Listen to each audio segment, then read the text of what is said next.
My name is Ronan Rock. I am your host. We have special guests in the building. I shouldn't have done it on my phone. Brittany from I knew I was going to mess that up. I got it. Brittany, where are you from? I'm from the Multnomah County Libraries, and I'm a part of the Black Cultural Library Advocates.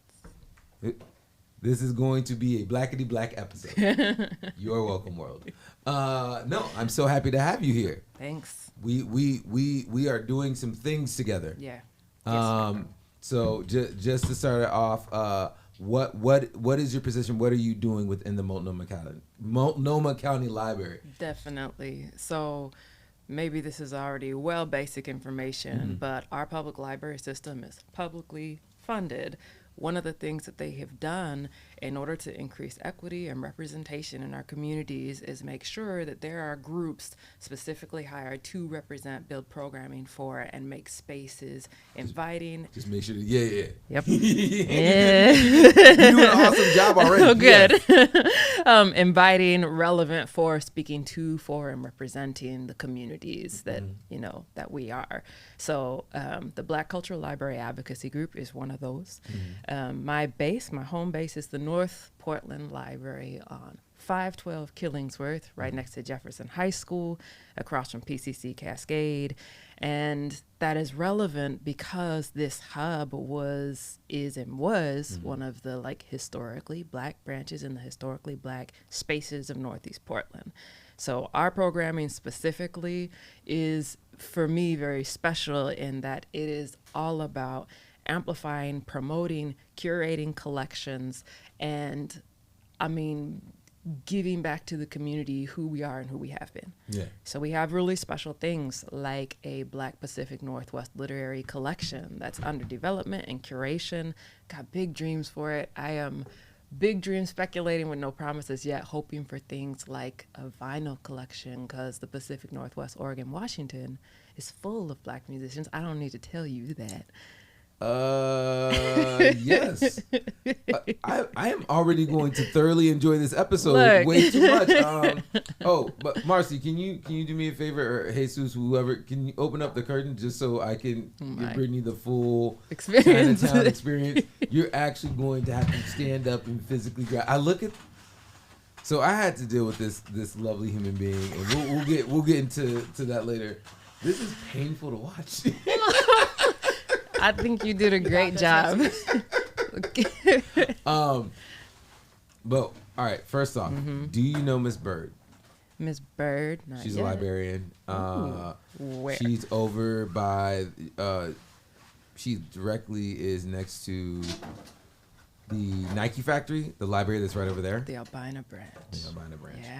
Yeah. She is my elder and mentor within things of the protesting Black nature. Come on. And she does the EPA 2, which is the whole entire thing of getting funding back to the families that were displaced by the Emmanuel Hospital Project. Ooh, I'll make sure relevant. to connect y'all. Please, yeah. Yes. Both of our branches are about to be undergoing a remodeling project, and it's voices like that, voices like yours, and folks who have embedded roots in that community that we want to be part of that process, right? Determining what those spaces need, determining why they're significant, because you know how it is out here. people come in from outside. They're hired to, fancify a space, but that moving forward doesn't include the experience, the history, the voice of the people that always been there, and we end up erased in the future. Because Portland's weird because we're a transplant city. Like, it's more awkward for people to be like, were you born here or did you move here? And it's like, oh, you're born here. That's weird. It's surprising. It's especially if you're a person of color. Yeah, I think that is real. I will say though, like, I know so many 4th generation, 5th generation Black Portland families. I mean, there's some like deep rooted pillars around here that it's just a name and everybody knows. And I think that it's easy for us to miss that. And I think it's a thing that for us within like the conversation of what Black Portland needs or Black Oregon needs, we have to have that ground level to go back to, because they know what has worked and hasn't worked in Portland. And when they start doing those new initiatives and these new ideas, and especially when it's coming from an outsider's perspective, like there's so many New York transplants that I hear just in the music scene, they're like, this is what Portland really needs. And I'm like, no, we already did that and it was horrible. This is the last thing we need, AKA bottle service. Okay. I don't care.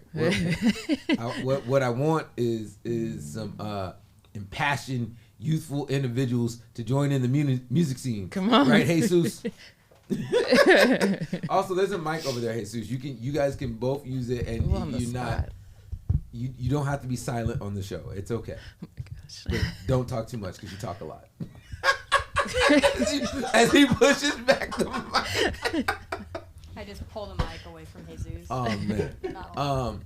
So you guys are doing a Black art competition. We sure are. So once again that Portland is full of amazing artists and Black artists.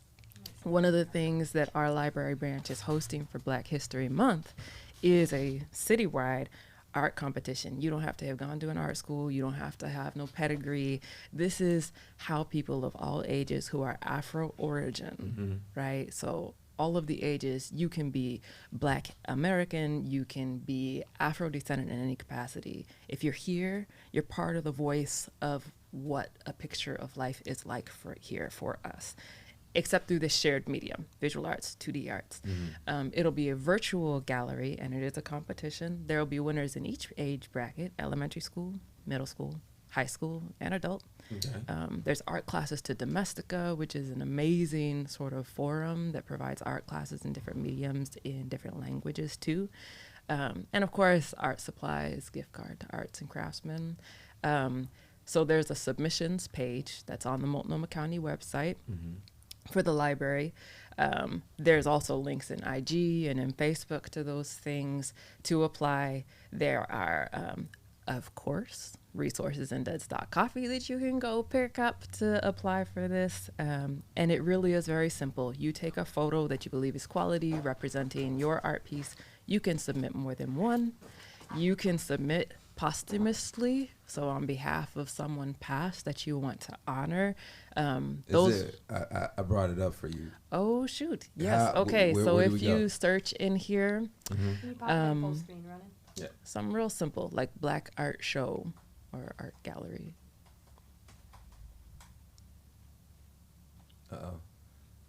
This becomes it loads. There you go. Yeah. And as you scroll down to the bottom, you'll see that there is a place to upload your file. Okay. All of these will end up displayed on what's called the Multnomah County Library's gallery website. Now, this is an event for Black History Month. Submissions close on the 20th. That doesn't mean that we only acknowledge this and then it's done. We're trying to create and curate and cultivate a catalog that's ongoing. This will be up all year. Hopefully this will be an annual event because we value that our experiences are front center and celebrated all the time. Yeah. Not just in these 28 days.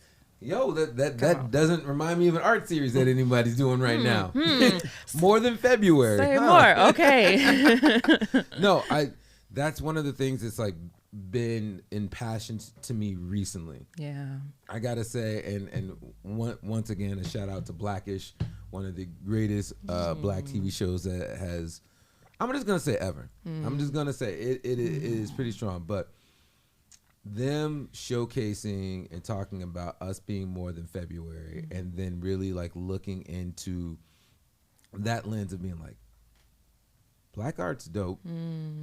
Us celebrating it in February is definitely a thing that should happen. Very great. But we should not forget about it in March, April, May, June, July. Come on. And it shouldn't be a thing that it's like 2 times a year now where it's like, all right, so all the month of February and on June 19th, we get to say hi to the black people. Right. And the rest of the year, go back into your pockets, go back into your caves, and we'll see you in February. Like, nah. Like, it definitely needs to be a thing that, especially, libraries are one of those resources that if you know, you know. Yeah. It's like, yo, you can go get films. Yes. You can go get. I didn't even know about the vinyl, but you can go get vinyl. It's not yet. I want it to be there. One though. week. Yeah. We got some record collectors that we can definitely get in there. But one, the movies, the films, the books, the knowledge of just the librarians there to sit up here and help you out with them figuring out resources and stuff like that. To really know what's going on with your, even within your city, of being like, hey.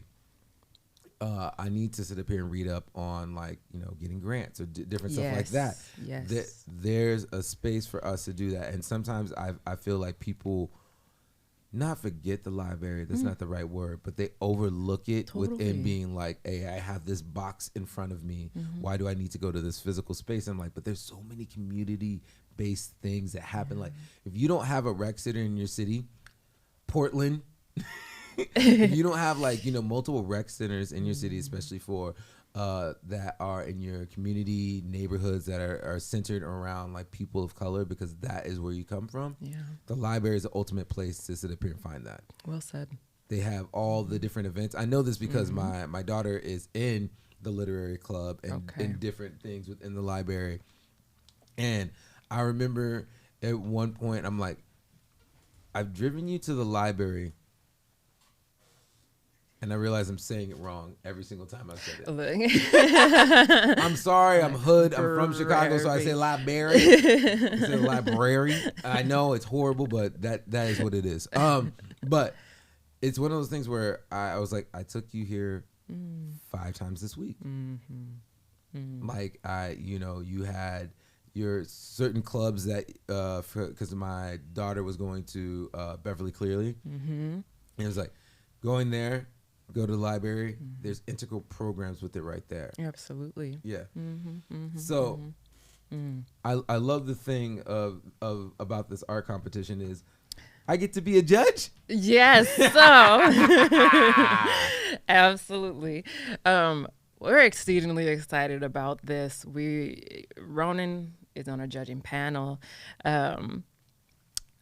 So thankful for history being able to connect me with you for this.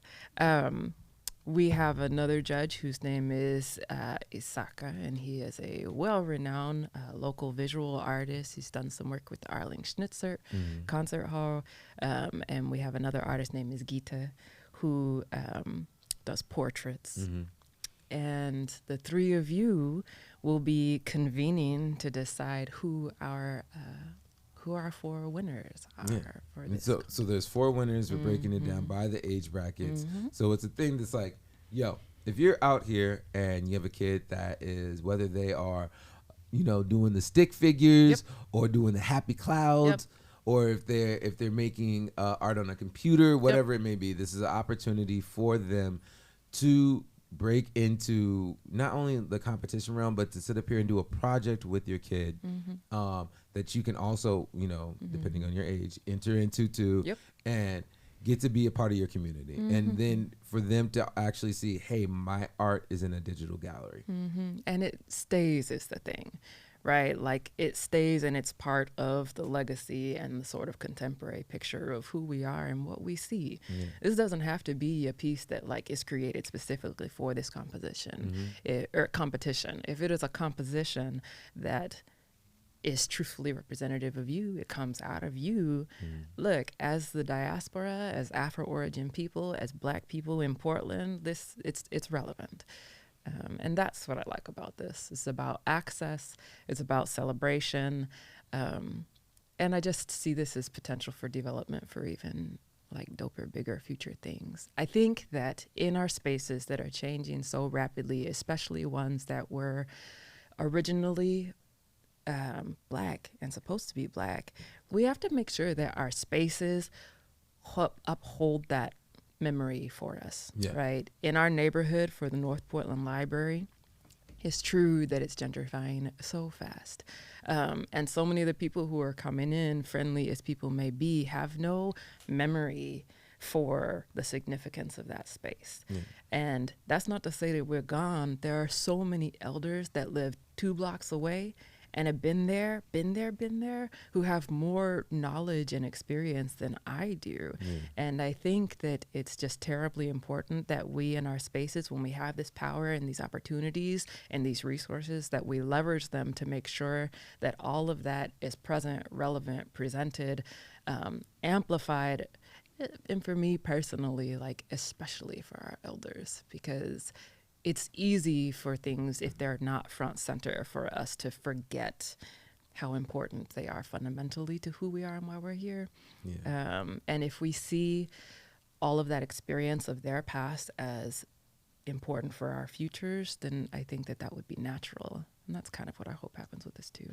I think that people sometimes forget that life is a story. And within that, the narration of our story as Black people usually gets sucked up into the story of America or the story of the city you live in, and we are more complex than that. Amen. Come on.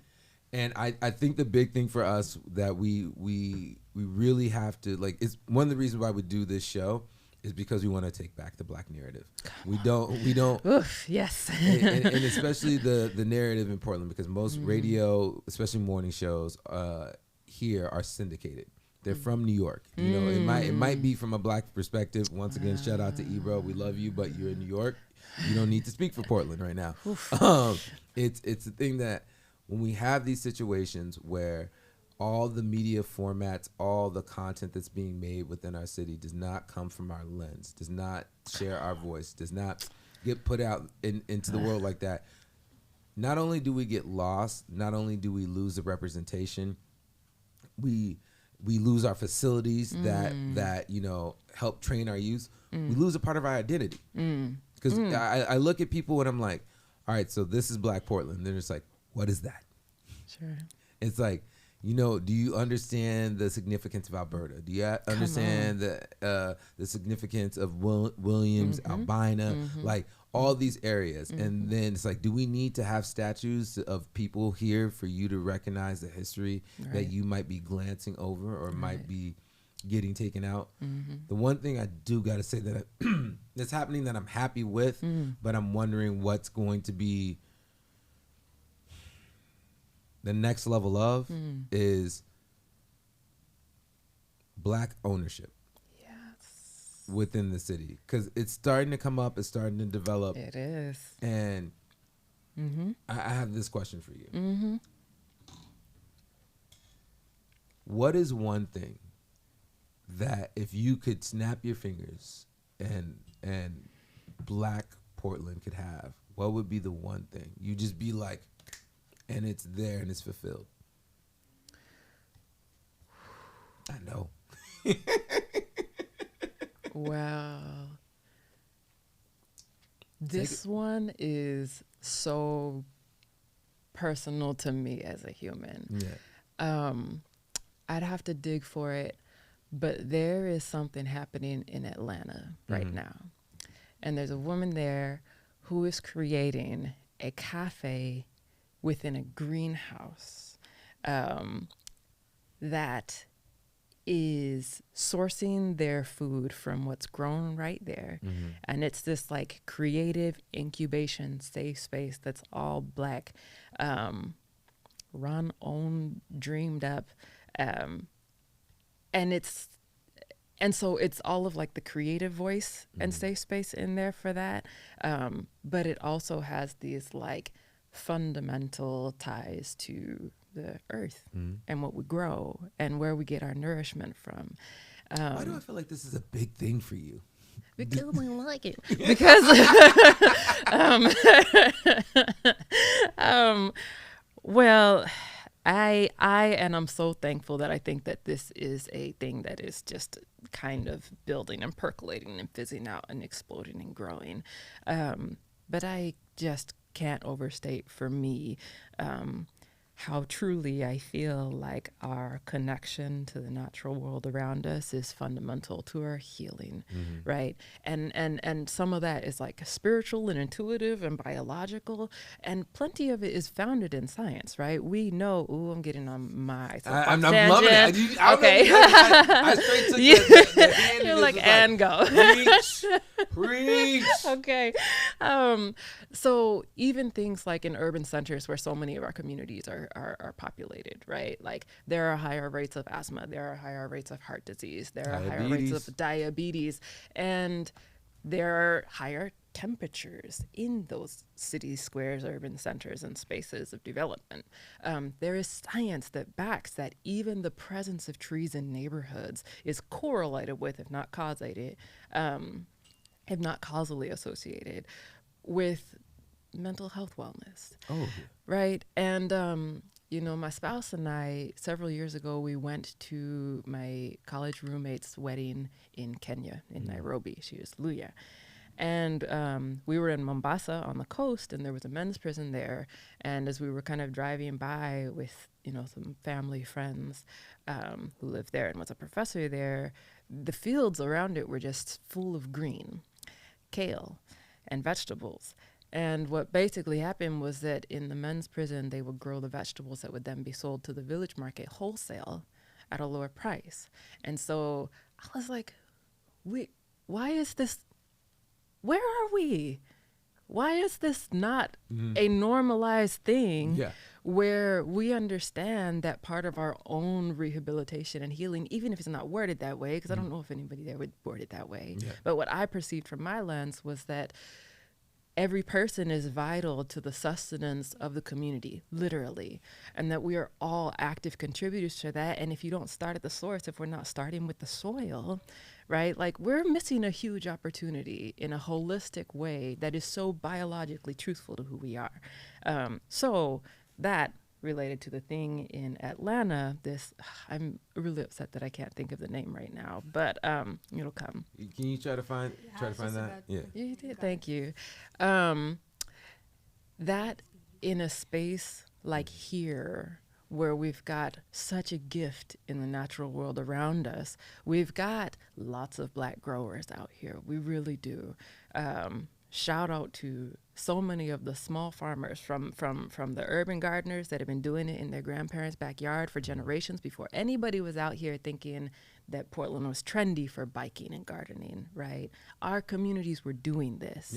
Out of necessity. Come on, right? It wasn't a choice for us. It wasn't the glamour, cool, none of the thing brand. To do. Nope. It's like, nope. Hey, this is just life.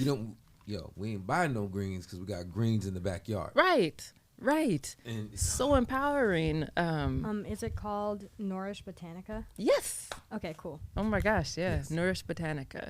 And part of why that's significant is that we know the person who, I'm not quite sure what the parameters of this process were, but I think provided or bequeathed that space that Nourish Botanica is in to this person. And the person that handed that off was a white person who is an ally. And she just understood, like, the best thing I can do in this community is to be like, why would I know best? Like, why would I impose? I have the resource. Like, this isn't mine to have judicial oversight with. Like, people know what to do. You can't treat communities of people like children, and more so like if you were to treat a community like a child, like if you're truly trying to raise them, and you're doing it as an ally, you're doing it wrong. Come on. And the thing that you have to realize is it's a partnership. When areas and groups of people don't realize that, hey, my well-being depends on the well-being of others. This is gonna get nerdy. There's this show called The Expanse. Yes. And do you know about The Expanse? Love. Yo. Oh my gosh. Season 7. All right. Oh man. Darrell, you lucky bastard. Yes. So within there, the oh man, why am I going to forget it? There's the people on Mars, the people on Earth, and then there's the people that are outside that. What are they called? Belters. The Belters. The Belter Walla. Yo, when they're like the people that have so much in their bowl and they don't share versus the people that share all their stuff. Their bowl is forever filled. They don't have to worry about it being empty. Was one of the most impactful things to me ever. I'm just like, just make them all black. I love that you sit here and made this be this multicultural thing, and them having this patois or having this pigeon talk right? that they do to sit up here and represent. Like, hey, they make this into a race thing. Yeah. It is that, but it is more so a class thing, and it's easier to segregate it by race because there's no greater thing to be like when you're poor to be like, it's not your fault. It's those lesser people over there. And I sometimes I'm just like, dear white people, your income is not this. You are an honorary nigga. Oh my gosh. You might not be invited to the cookout, but you know what? Grandma will come next door and bring you a hot plate. You know what? And that's the thing that I feel like we get lost in. We get lost in the sauce where we have these conversations with ourselves, with our communities, and then we have people that come outside of it saying that they're an ally and like, this is what you need to do. This is how we're going to save you. These are the tools that we have created over months of marketing and research to make us look good that we're going to hand to you. And we're going to hope the best thing comes out. And that goes back again to being like the core foundations of things like the library that are, hey, this is a funded thing by the government, by public funds that turn into being cultural centers for communities.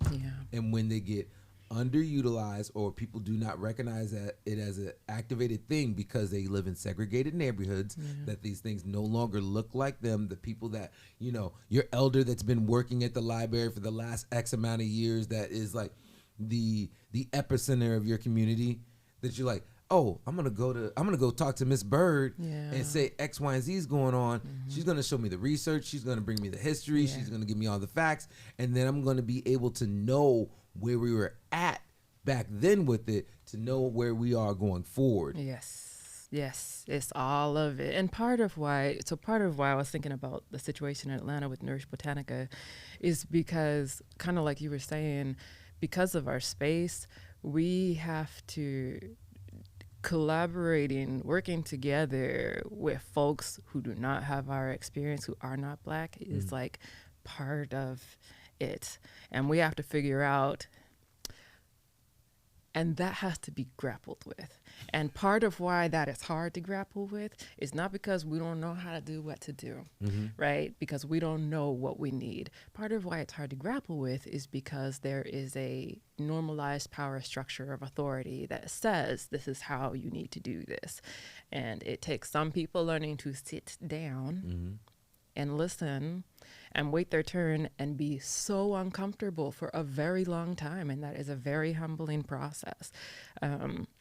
I know that in our library branch, there is like a history of black leadership, starting from over a decade ago with a big pillar in the community, Ms. Patricia Walls, who I think started the Kwanzaa program there. I don't mean to cut you off. It's always a funny thing that I remember, and I hate bringing this thing up, but it's a part of our history, Roots.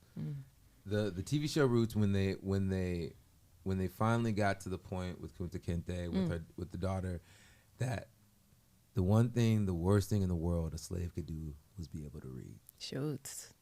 I mean, yeah. And so it's one of those things that's like, when I look at the space and what you're doing, when I look at the programs that need to be initiated, and how much they try to distract from them, and they tell us other things we need. Hey, you know what? We need to do another basketball league, right, to get these kids off the.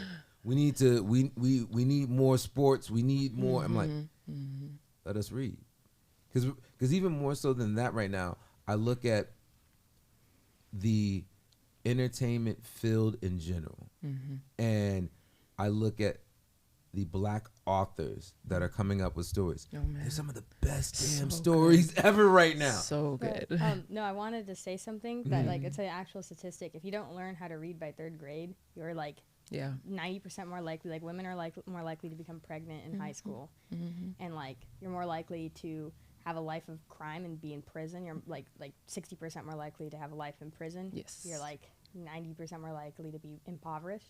Like literally just learning how to read can change someone's life, and we have like the literacy out here is not great. Yeah, and neither is our high school graduation rates, at least for Portland Public. Yeah, I went so I went to Milwaukee High School. This is the whitest of the whites.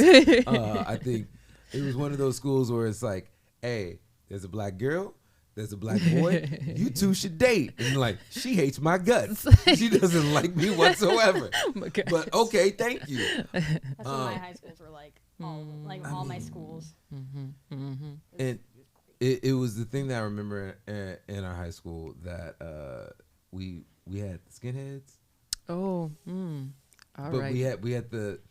I've recently come to know the different levels of skinheads, and that being there's like the baldies, which are the sharps, which are the anti-racist skinheads, and that really, truthfully, if you go down like the long rabbit hole of where skinheads come from, it's actually a color person thing, and then it got taken all the way.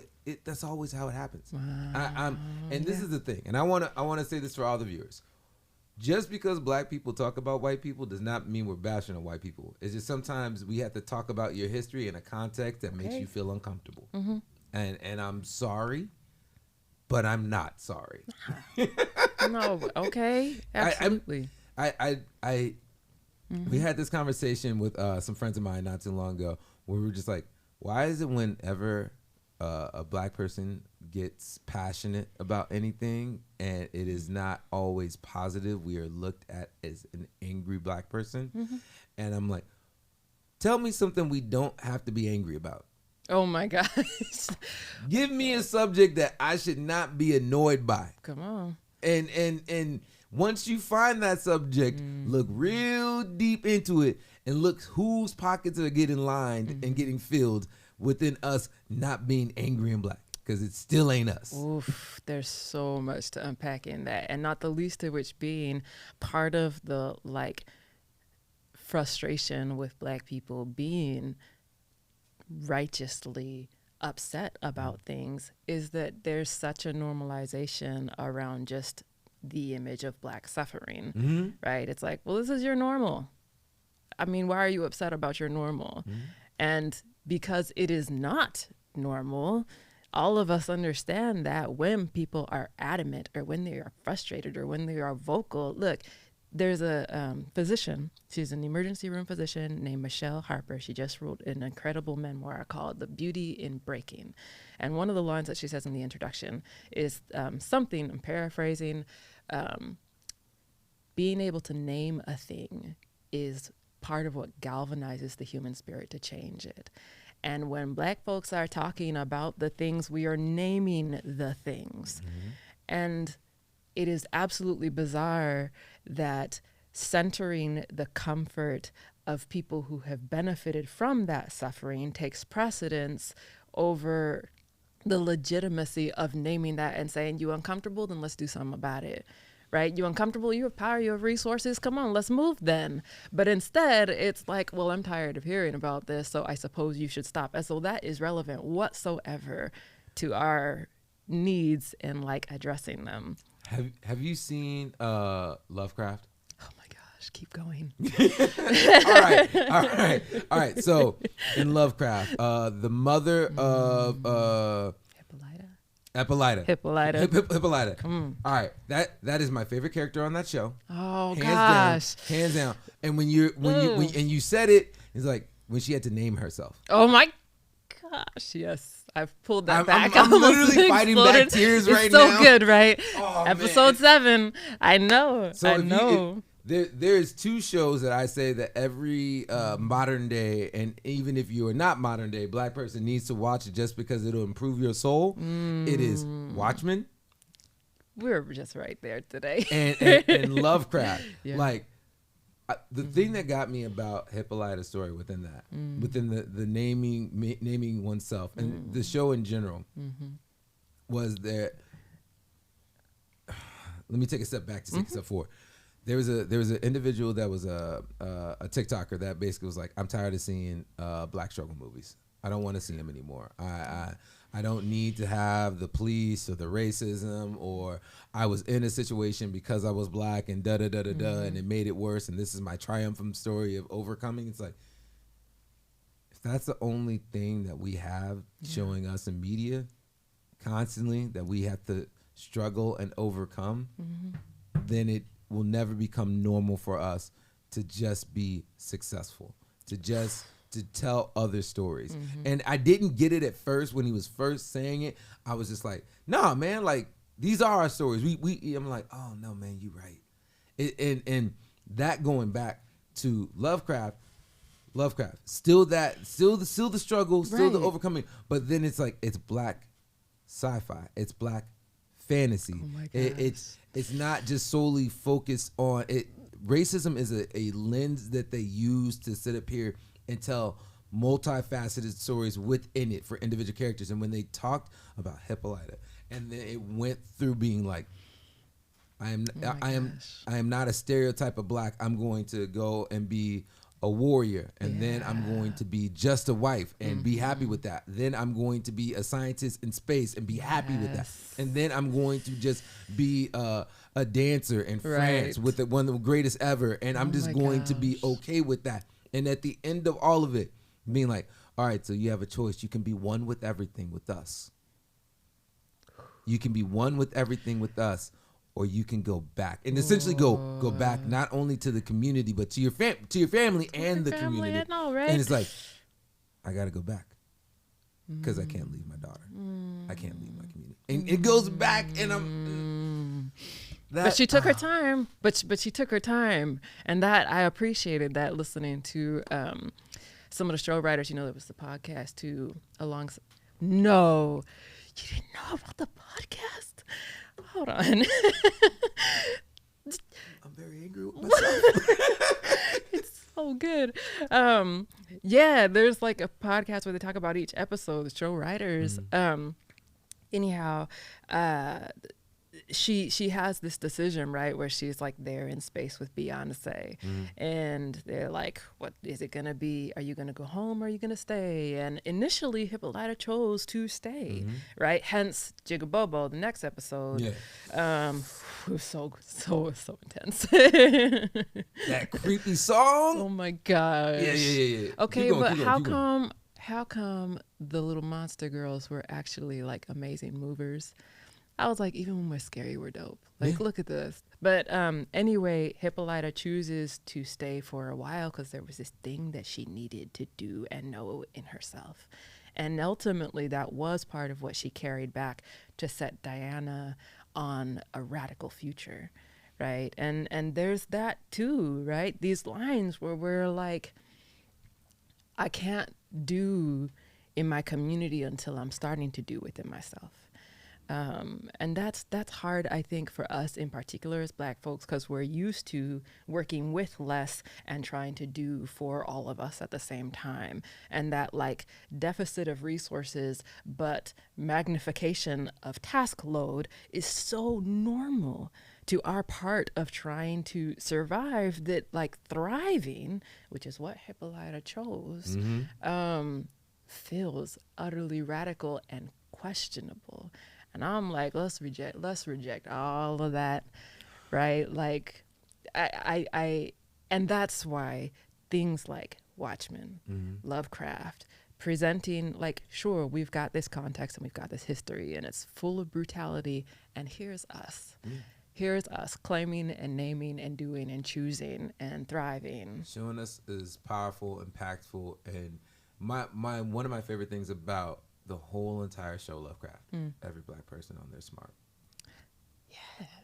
Even the characters that you're like, and then you sit up here and find out their history. They go into their backstory.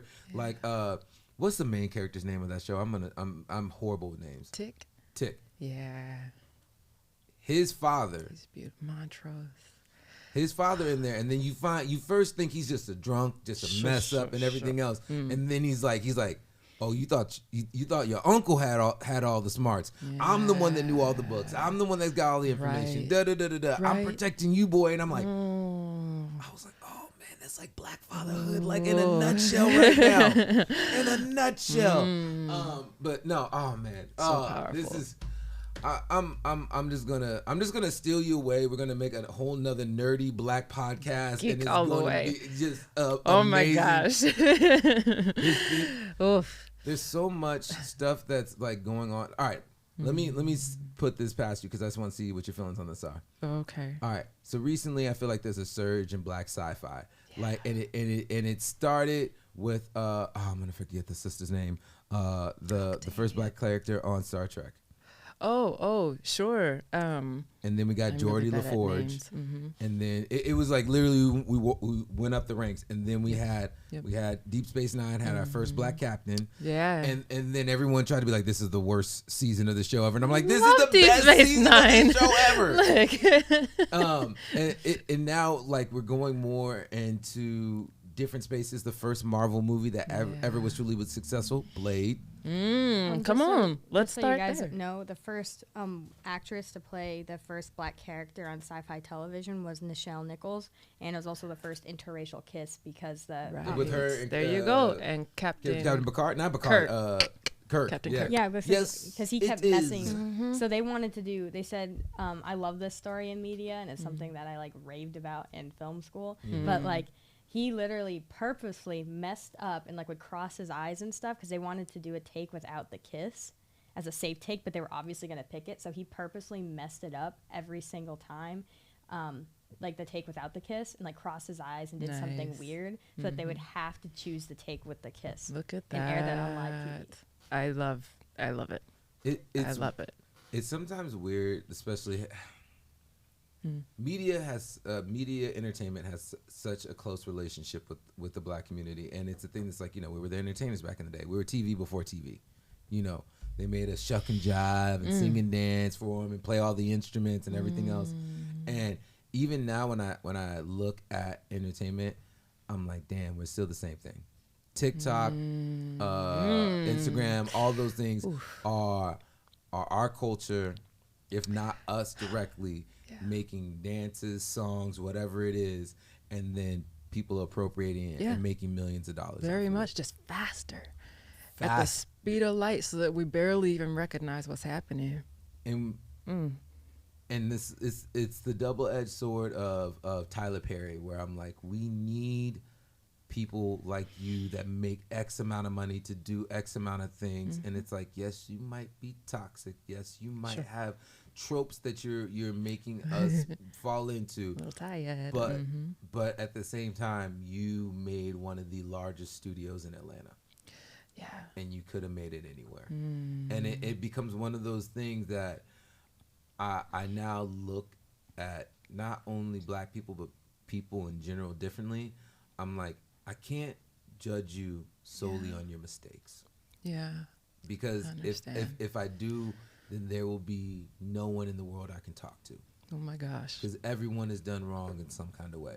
Yeah. And I think that becomes like the whole entire thing of people messing up religion, where it's like, hey, no matter what religion you subscribe to, there's some core principles to all of them. And I subscribe, I'm a spiritual person.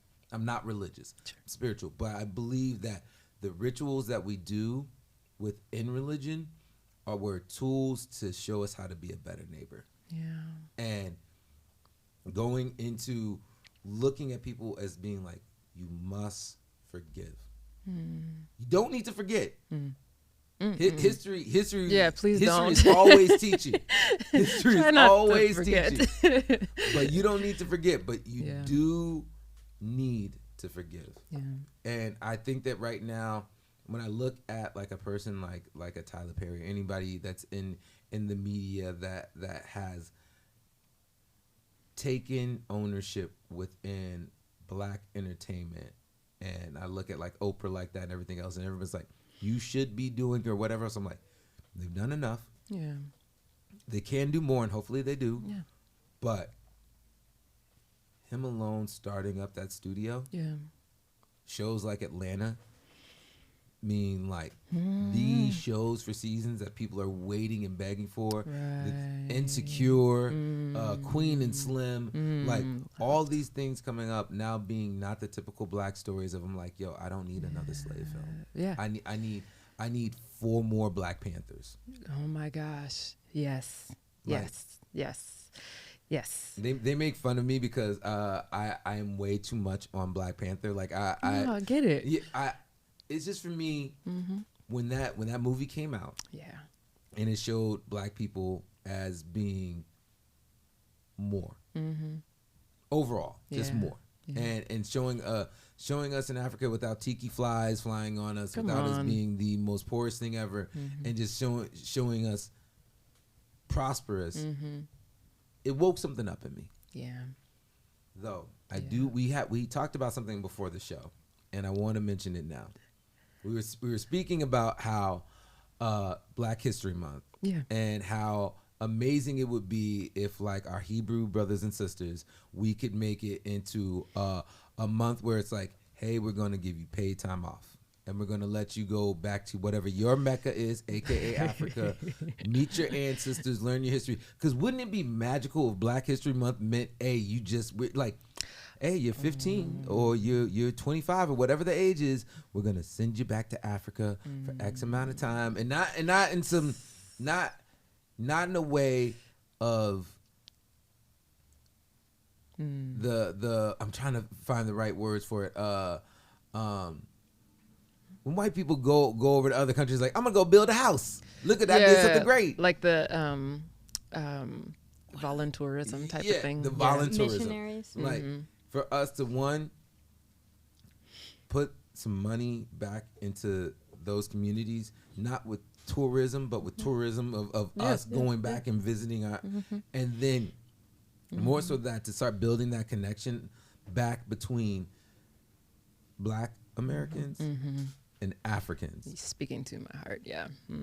Because I recently I was let known, and usually happens within one of our media formats, and this time it was comedy, being, hey, there's Africans and there's Blacks. Africans do not like Blacks. When Africans come to America, they treat us in the same lens, or look at us through the same lens that white people do. They're like, don't get in trouble, don't go with those gang members, you're gonna sit up here at X, Y, and Z. And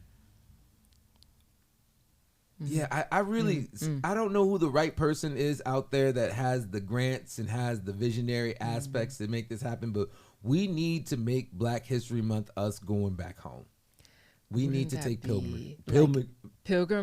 Yes. Come on. Like a sojourn. And I do think that there are so many ways that, like, visiting a space can have that, like, reciprocal, mutual, engaging kind of respect. When we left our, like, almost half month in Nairobi, man, my spouse and I had to have been, like, the most depressed people going in the taxi cab back to the airport, because we learned so much. It was revolutionary in our own minds to see just all of this normalization around all of our diversity and all of this thriving and just all of this relaxed usness in an unimpeded space. Now there's history, right? Like, so many places are touched by colonial history, but come on, right? There's so many. There's so many, but apartheid. We can keep going, right? But one of the things that, at least for me, it like perpetually became part of our 5-year plan that we were going to move back and stay for a while. But for me, I didn't want to commit to that until I knew that I'd be able to be in a space, in a capacity that was like reciprocally beneficial in that space, like participating as a community member, right? In some way or another, not just, even though this also has its benefits, like going and buying stuff and seeing stuff, I'm for that. But like, not just as a consumer is what I mean, right? Because that's an easy slope too. That's an easy frame of mind to be like, this is just a new sort of identity thing for Black Americans to consume, and it's there for us, which is actually really colonial in that kind of perpetuation of like, oh, there's this thing that's different and I like it, so now I'm gonna take it and own its benefits. Like, that's actually a toxic pattern in my opinion. But I think that there are ways, especially for we have community members, right? Like, we have people across the diaspora right around us all the time. And some of it is us too, sitting with our discomfort in what are now mutual spaces and saying, all right, I have all of these things that I'm bringing and you have so many things that you're bringing. And let's like sit here and figure out our bridges and our commonalities through all of the messy process, all of the history. And mind you, so much of the tension of those histories exists because of the, as a professor put it to me once, the colonial hangover that we're all suffering under, right? Like, it's, you know what? I'm over this. I can't do anymore. You Okay. need to have your own show. You need to have your own damn show. okay. Yo, for real. Like, you speak this language way too well for it to be isolated to just Darrell. You need to share that with the funny. world. And I think we got a really good platform with your morning drip, Oh but my I think you goodness. need something That's bigger. That's very generous. That's funny. Let me throw this idea past you. Okay. You know how there's now Bitcoins and there's the whole Yeah. entire NFT, and even more so now they're doing the whole entire buying digital retail space of being like, hey, there's a plot of land in the internet ethos that you can now buy. So you literally can be like, I'm gonna go buy the White House in this digital land space. It's not real, and people don't get that every website someone Gotcha. can make a different White House plot of land that someone can own. So they don't get that. My thought is this: what happened if there's some way that we can do, and I'm gonna mess up the terminology, but just follow me. Some way that we could crypto mine or pull our resources together to start buying back Africa, and not just buying back Africa for ourselves. Like, if it was like, hey, dear Black America, we're gonna sit up here and say we want to take 0.1% of all of our combined income. 0.1, not even 1%, 0.1 of our combined income.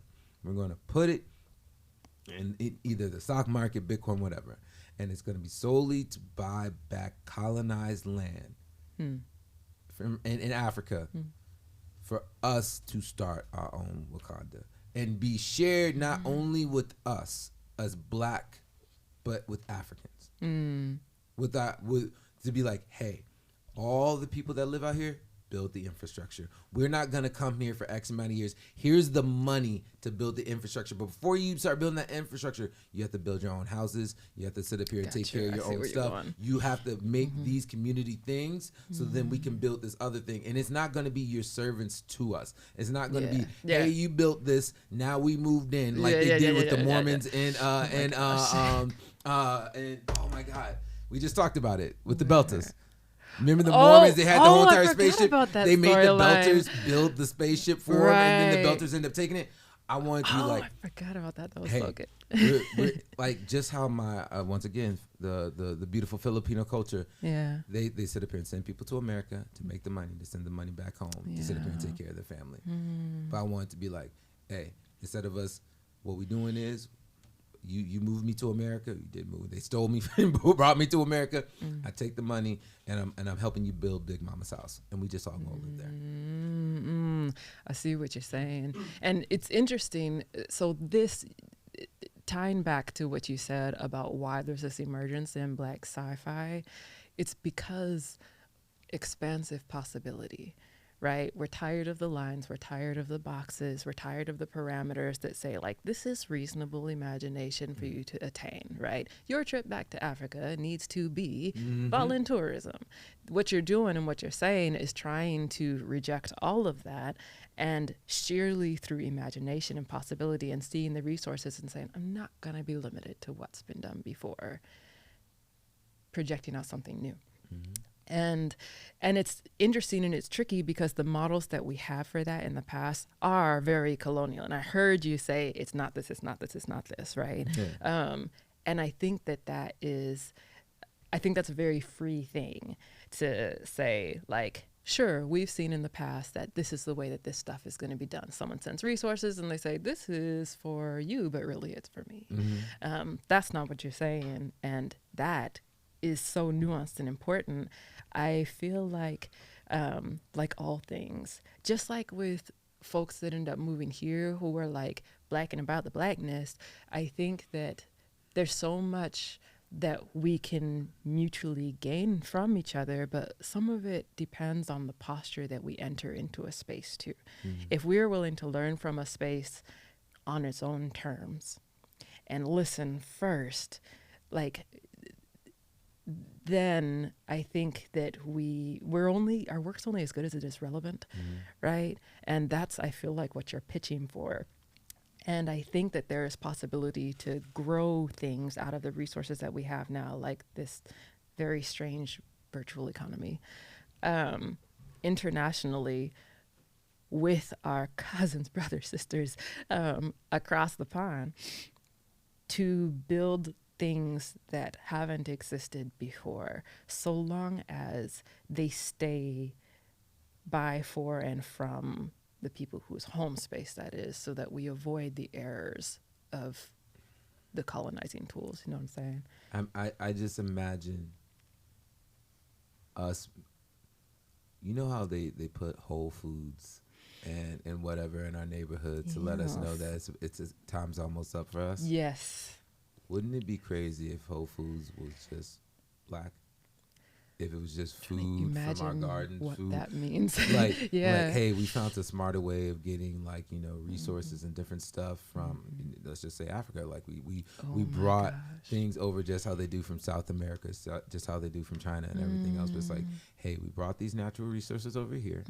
Was it Monsanto, the company that does all the weirdness with the corn? It's like, hey, yeah. So you did this horribleness with corn. We found a different energy fuel source within this that we can now bring over. We don't need your canola oil cornstarch stuff here. Here it is. You could take the seeds. Every black person can take the seeds.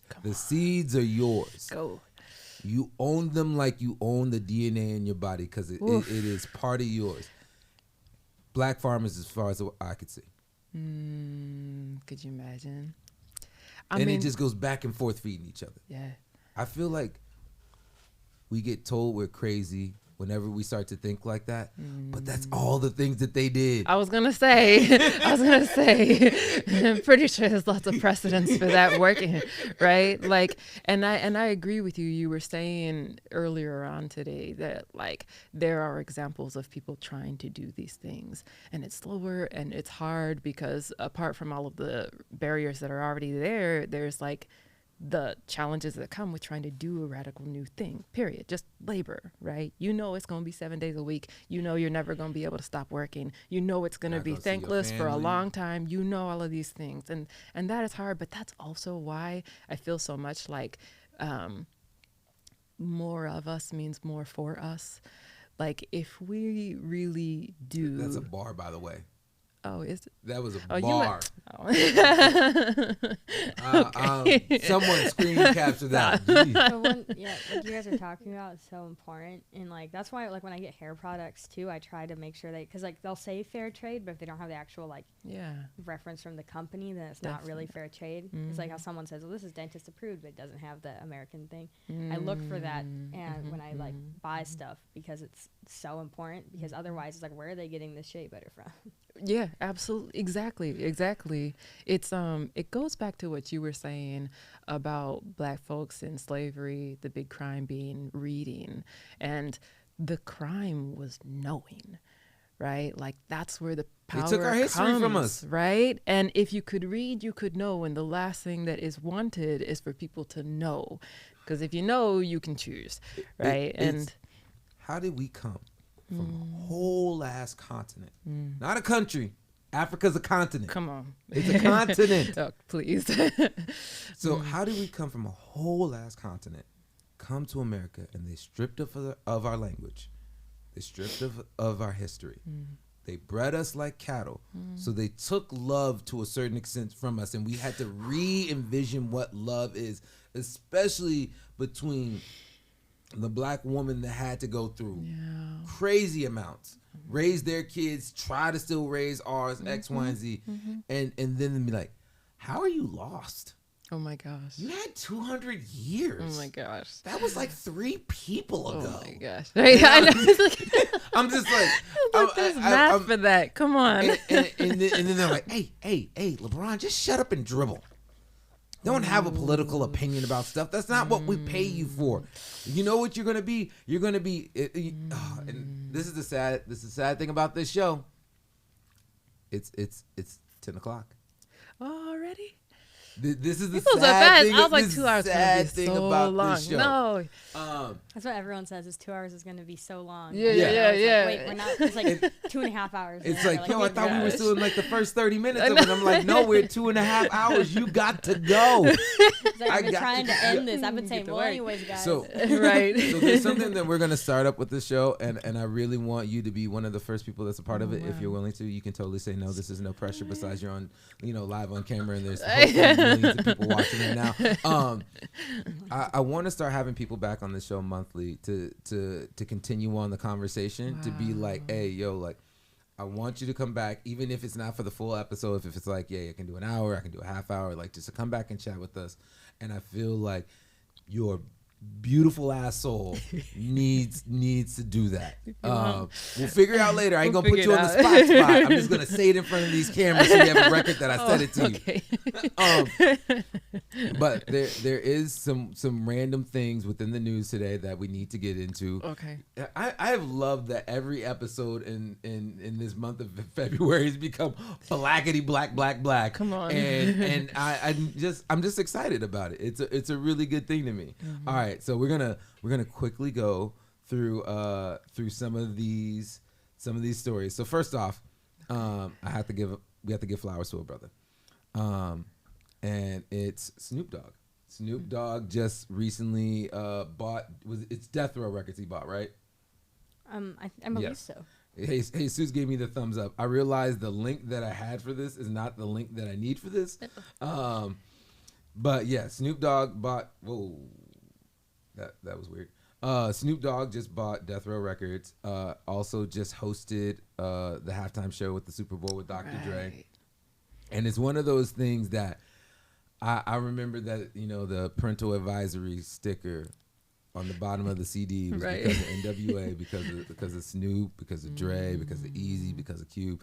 And now it's crazy to think that you are on the biggest televised show of the year.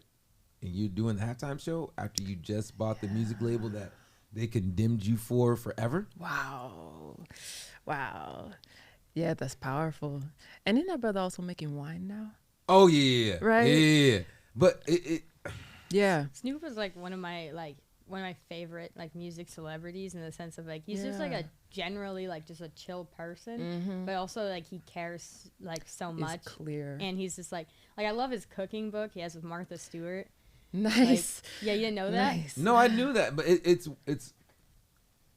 always weird because like whatever is on the fringe that of our culture or is accepted by our culture that gets pushed aside by them, it's like, all right, we got to push it out and make it hard for you to do it, make it so you have to be relying upon us to do it, and then we're going to pull you all the way in. And when I wanted to rechange the definition of whitewash because I got tired of people being like, hey, you're black, you're whitewashed because you're articulate, because you sit up here and you're not a gang member and you don't live these certain stereotypical things I think you need to. I think that whitewash needs to be solely to being like, hey, when they take black culture and they dump it in bleach.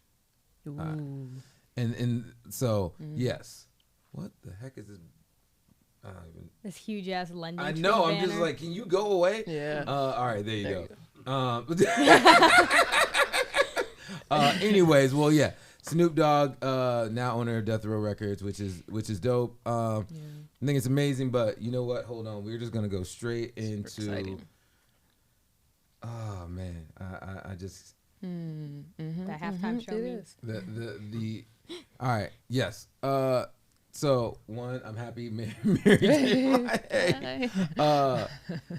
And I know we're gonna get hit with all the fun copyright infringements, so I'm just gonna talk over. But yeah, I just love the fact that. Wow. See, I was at work, so I missed this. I'm the fact that we had some of the most classic. Halftime shows have been Beyonce, Janet, Dre now. Got 50 Cents in here hanging in the bar. He ain't as skinny as he once was when he was doing this. I almost didn't recognize his brother. Yeah. Come on. I just think I don't know. It's just hilarious to me that I'm like, all these white owners own this stuff. When was it? 90% of the athletes on there are black. That there's only one coach right now in the NFL that's black. Right. And so it's like, we're made to be obsolete within even the things that. Oh my gosh. Yeah. That wouldn't be there without us. Wouldn't be there without us, but yes. But yeah, the halftime show was amazing, and I heard Mary J. Blige was dancing her butt off. Okay, I hope so. See if we can. Ooh, there it is. All right. Hold on one second. Let me get it full screen, because you can never have too much Mary J. Blige in your life. Oh my I also goodness. love. This was a party. I don't know how old Mary is, but still looking damn good. Of course. Yeah. Looking damn good. Come on, she knows too. Oh my goodness. This was for us. This whole thing. So much.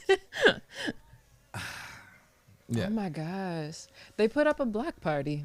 You know, hey, I'll take it. I'll take it. Me too. Nice. But yes, also, all right, so how do you feel about Kanye? Okay. Here's what I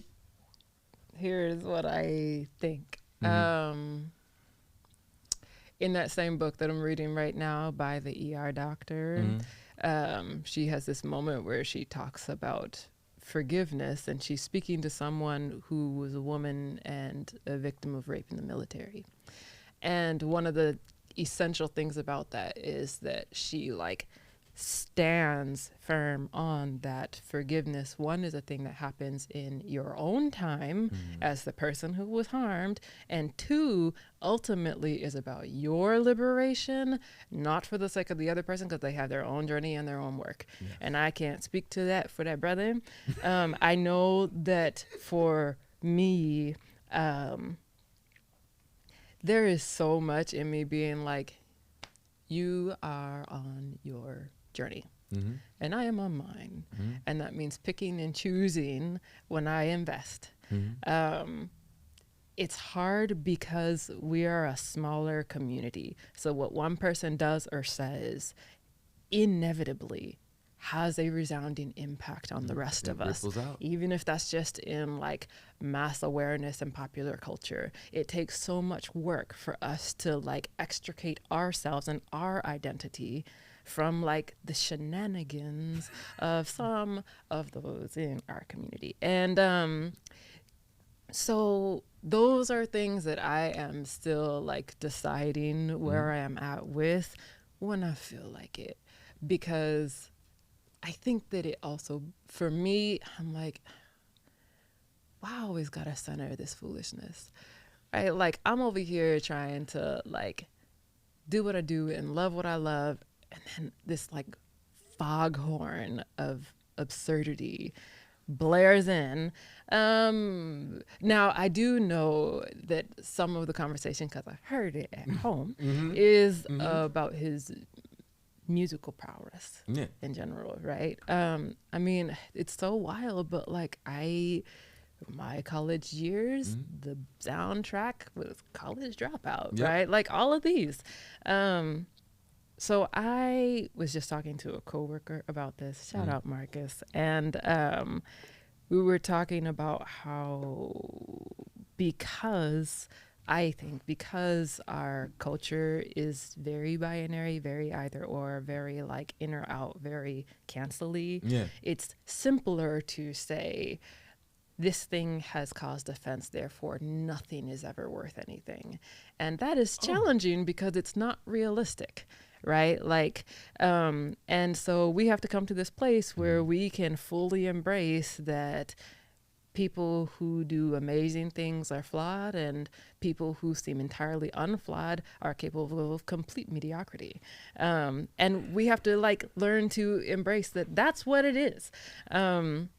So Kanye can be a very talented person, and I don't ever want to have him at the cookout.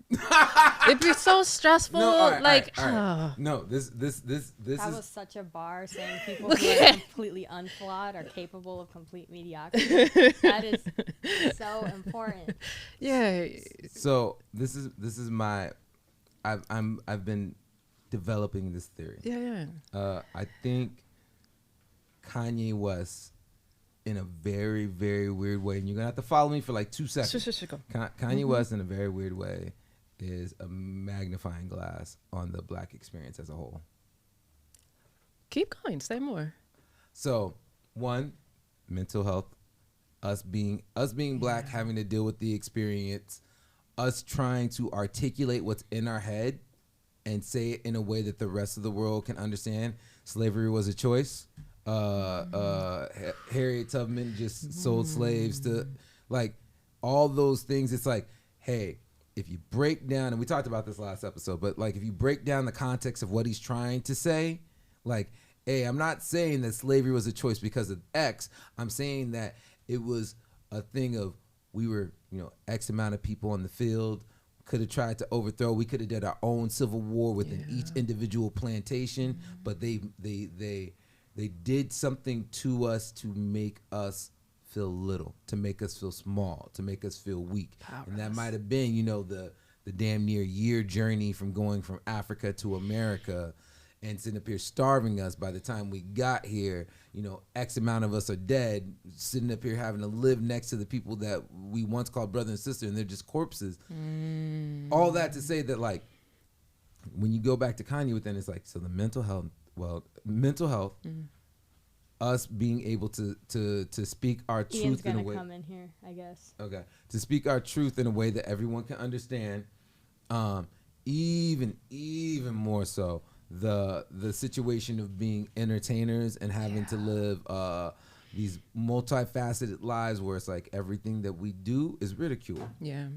Like, no matter if we do something great or if we do something horrible. And if we call out the truth and sit up here and say George Bush doesn't like Black people, even though we say it in a very technically respectful way, we are still the worst person ever now. So I just look at like the encapsulation of him, especially them being like, hey, I'm dead broke, but my parents are especially his mother, super well educated, da-da-da-da-da. We are these multifaceted things. And I look at Kanye being like, his whirlwind of a life is very similar if we break it down into parts of our story.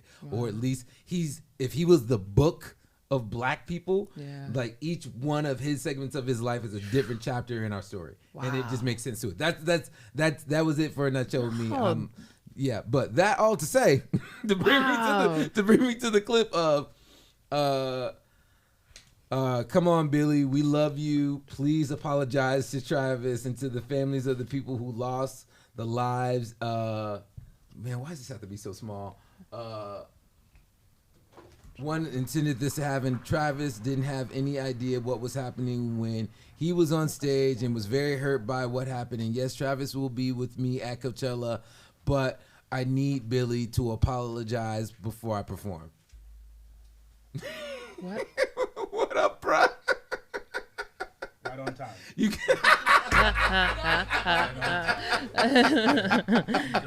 This is Brittany. No. Brittany's gotta go. She does. Brittany does have to go. So we're gonna quickly get through it up because we got. I'm gonna say another 10 and a half. Shoot.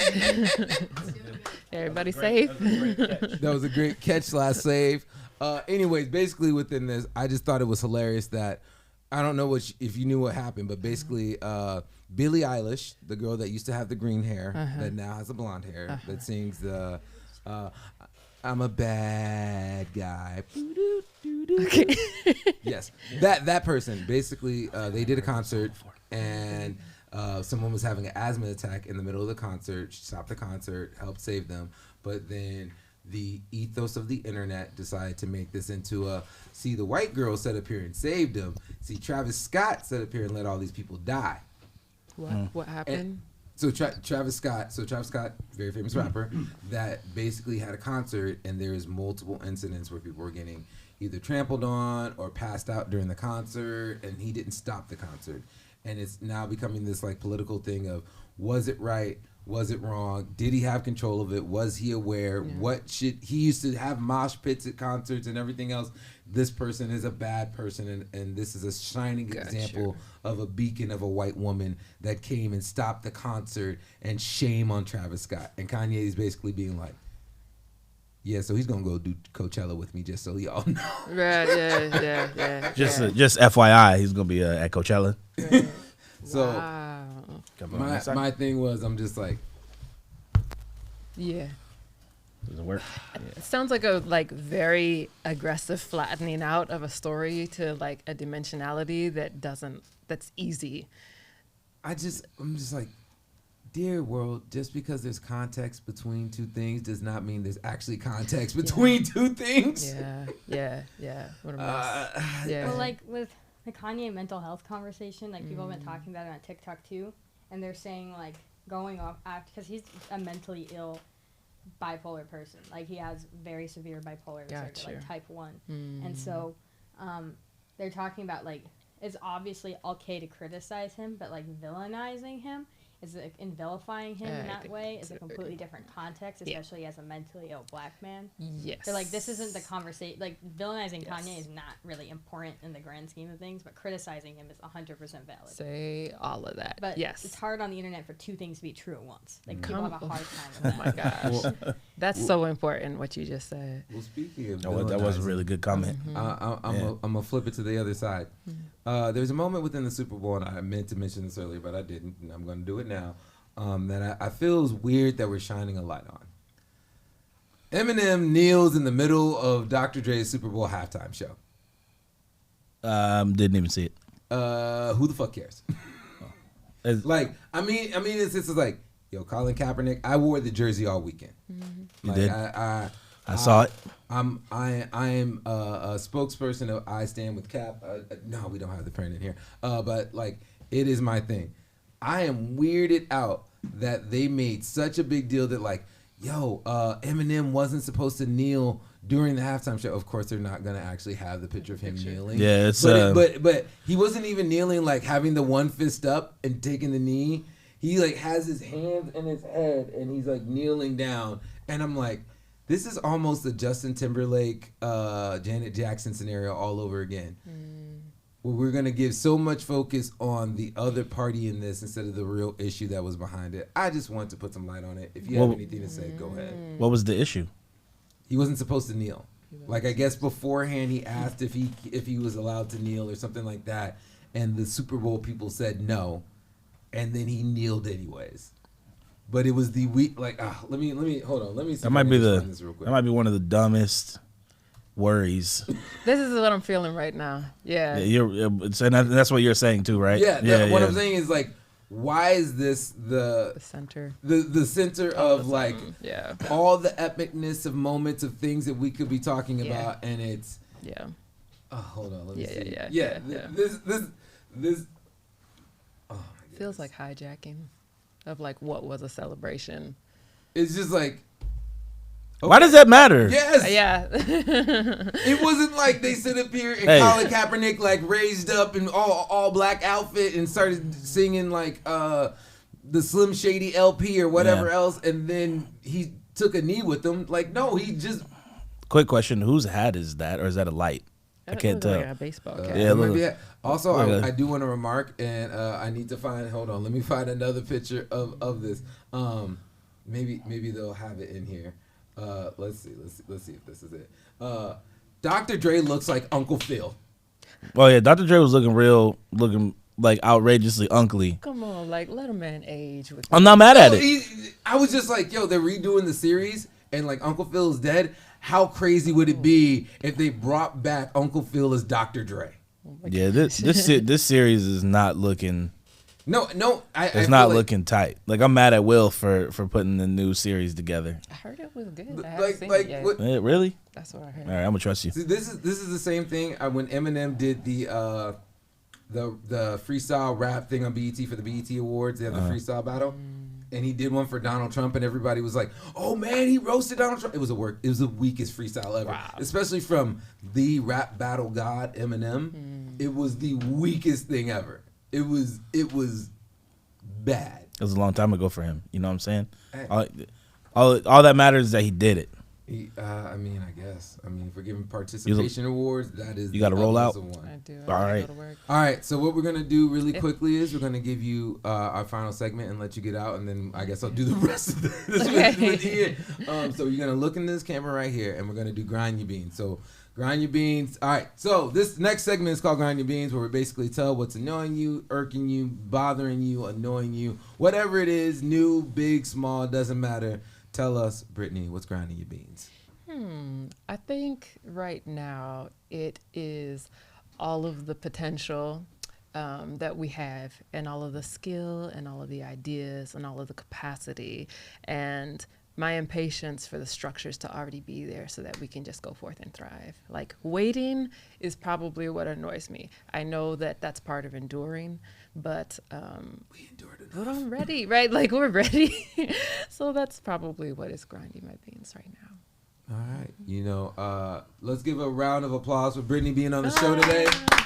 Epically amazing.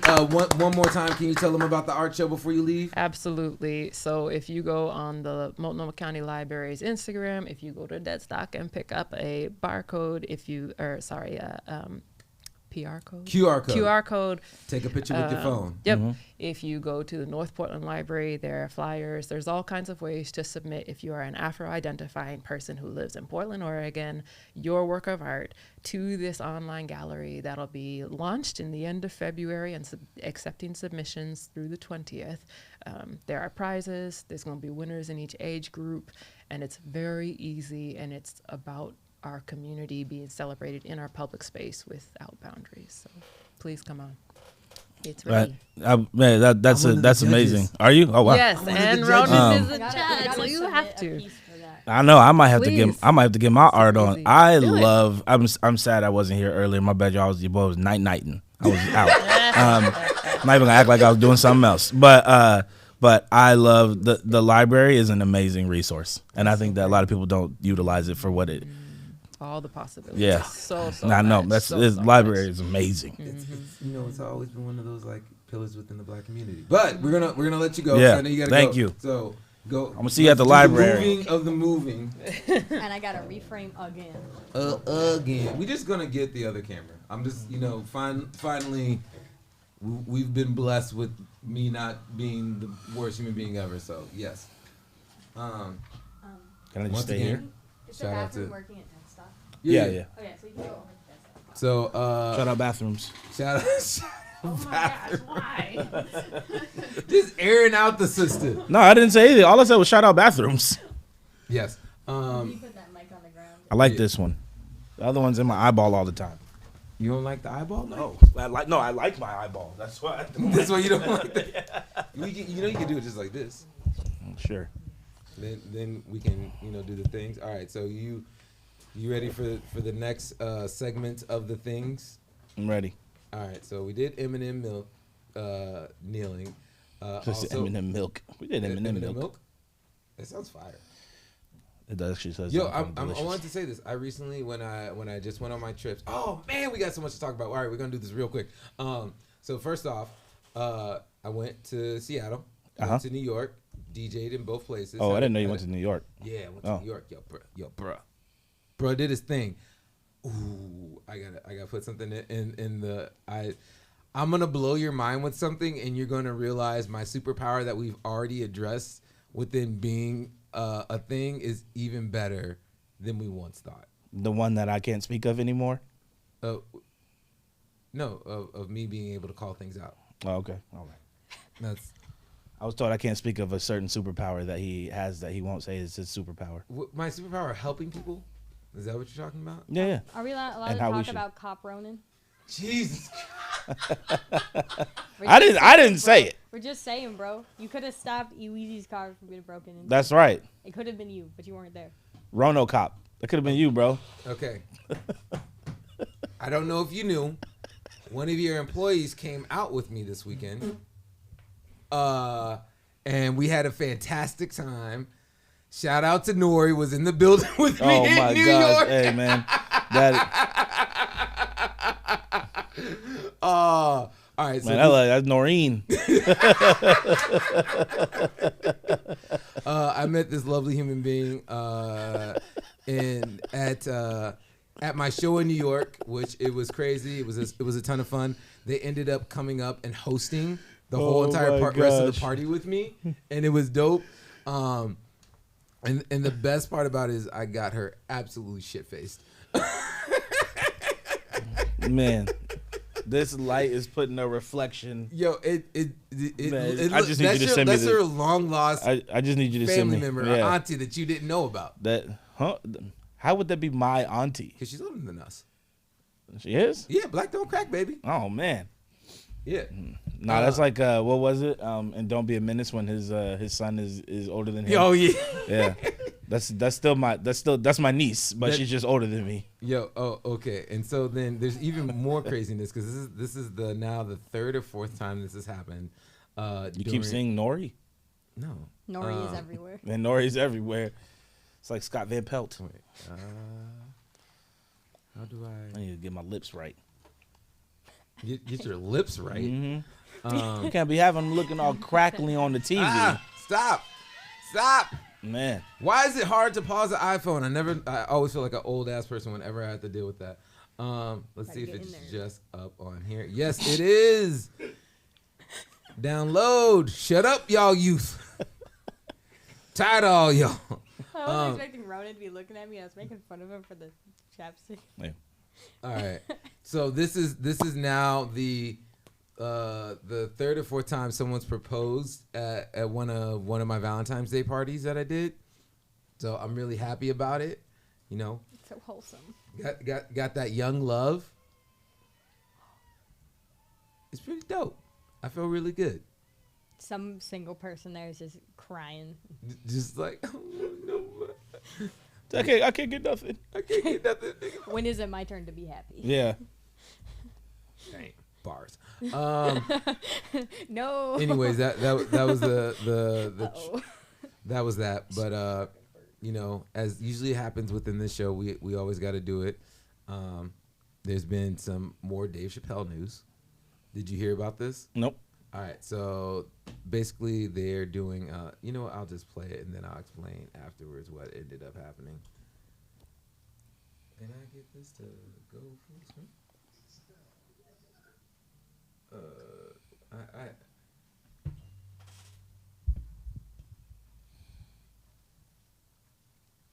right, let's. Can you hear me? Yes. Hi, I'm Dave Chappelle. Can you turn the I just want to say, volume? You put the mic closer to it. And Marianne, I can talk to you about this privately. I don't know why the village council would be afraid of litigation from a $24 million a year company while they X out a $65 million a year company. I cannot believe you would make me audition for you. I am not bluffing. I will take it all off the table. That's all. Thank you. All right. So Dave Chappelle is supposed to basically invest into the city. He has a couple of different businesses that he's going to start that totals in the worth of $65 million. Oh. And basically what's going on is they're building some new affordable housing. But they're building it in the legislation of being like, hey, we're going to open up this affordable housing. We're going to build this contracts. We're going to give them to people. This is what we're going to do. So the thing that actually is going on that the news is doing a horrible job of reporting is, one, the contracts all fucked up. Like the way that they have the city contract for these new low-income housing doesn't make any sense. And the low-income housing, what would you think if you were to buy a low-income house or the mortgage or rent or whatever else? What would you think it would be for low income, especially in Ohio next to farms and stuff? I mean, I guess it all kind of depends. There's low income, then there's like working wage. Well, like affordable is many different things, but their low income is $300,000. Oh, Not for Ohio, because my family whole is out there. Like low income should be like sub 200,000.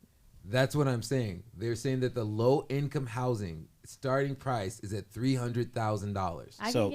I could get literally a 5-bedroom house there for $300,000. Like that's and their minimum wage is still below 10, I think.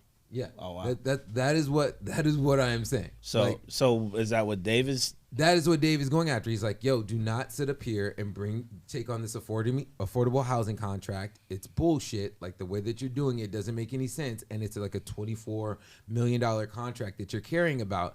And I'm literally about to invest within the city, opening up a comedy club and something else. I think a theater or something like that. That's going to be $65 million. Like, so minimum wage in Ohio is $9.30.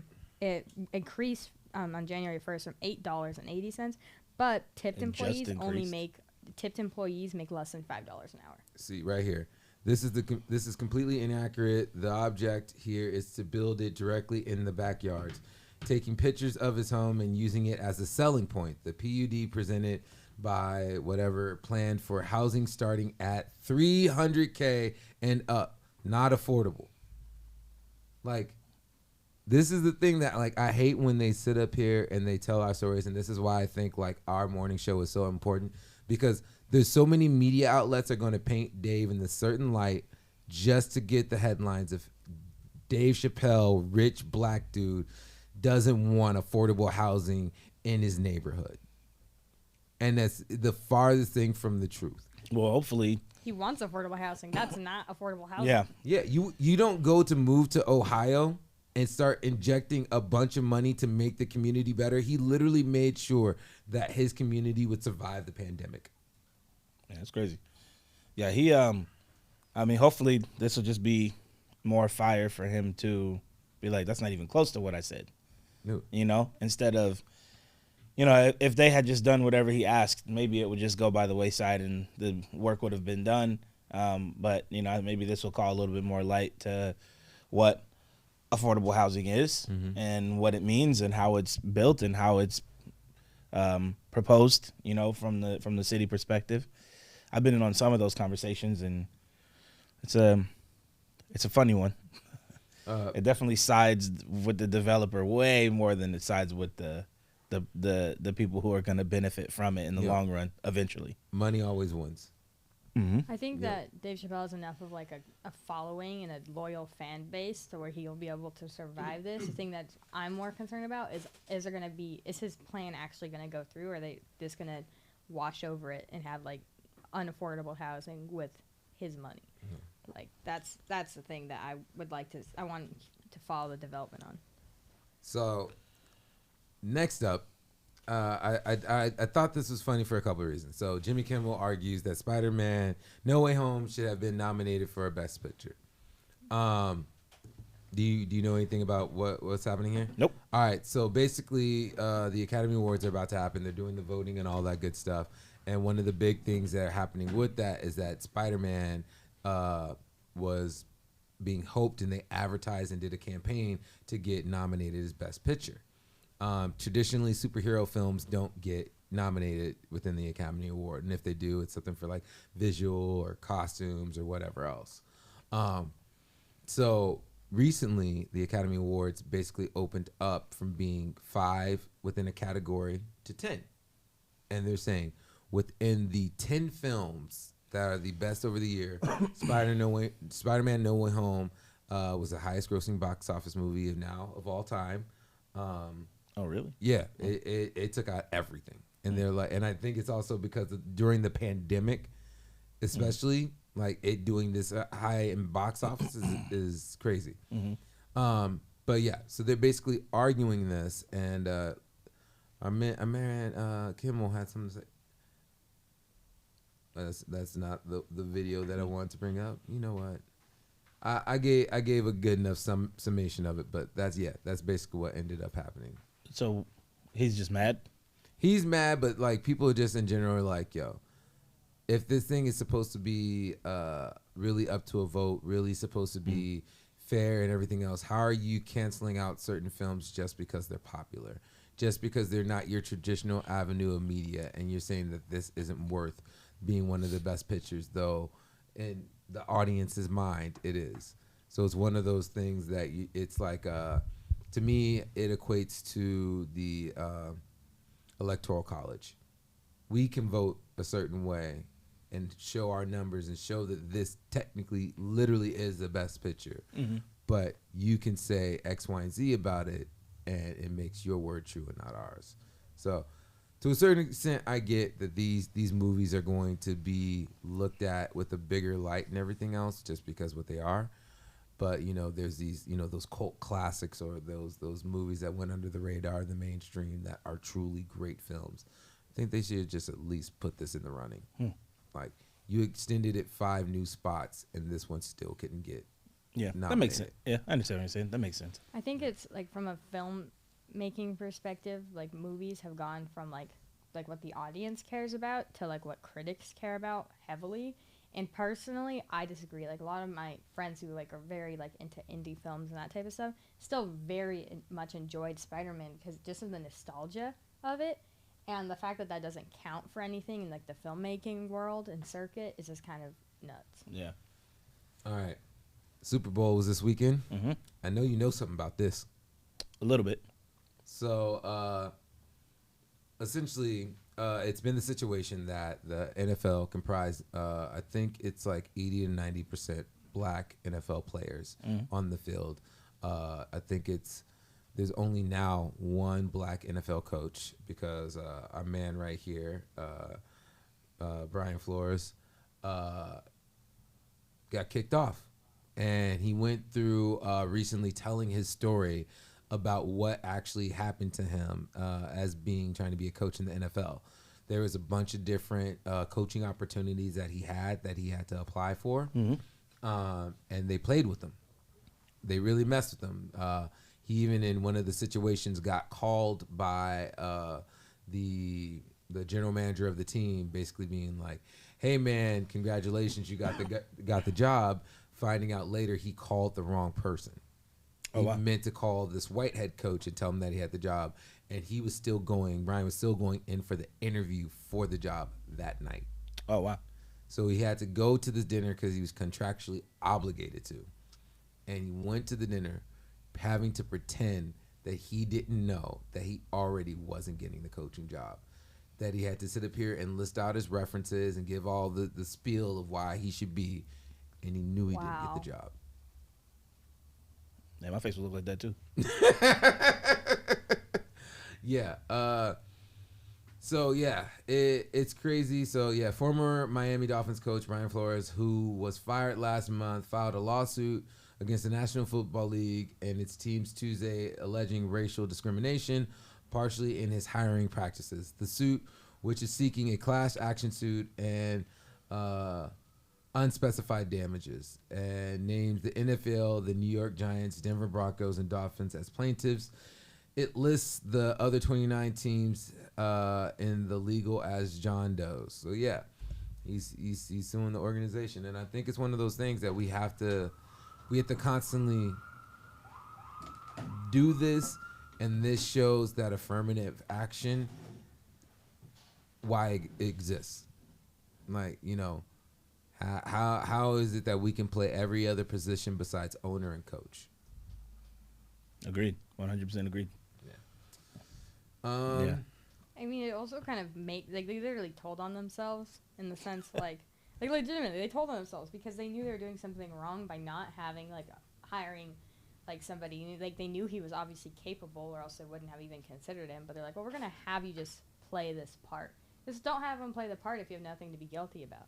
You know what I mean? Yeah. But, I think people would say it's because they're virtue signaling. I think it's because they know that they're doing something wrong and they're being discriminatory and they want to have a cover up. Yeah. It's just it's like, no, we interviewed him. Yeah, exactly. Yeah, he just didn't fit. Oh man. And I mean, anyway, doesn't matter. No. Go ahead and say it. I'm saying, like, it doesn't matter whether maybe he doesn't fit, right? And that's the part that sucks, because what if it just wasn't a good? Yeah.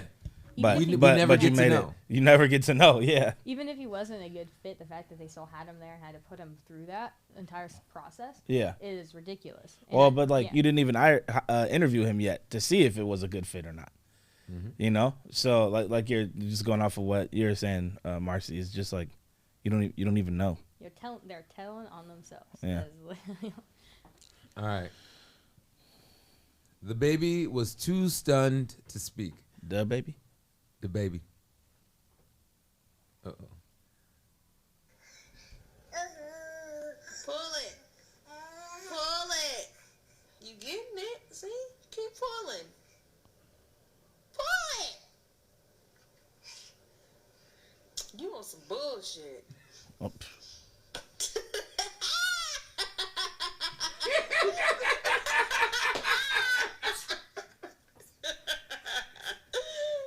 You okay, Pumpkin? Man, that baby is shook. It's time to take it off and wash my own hair. Yo, that I feel like is so many brothers that just didn't know. This more so the white dudes that finally got with a black girl and just like, what the hell? Out of control. I know I'm the worst. Out of control. I'm the worst. It's all good. It is what it is.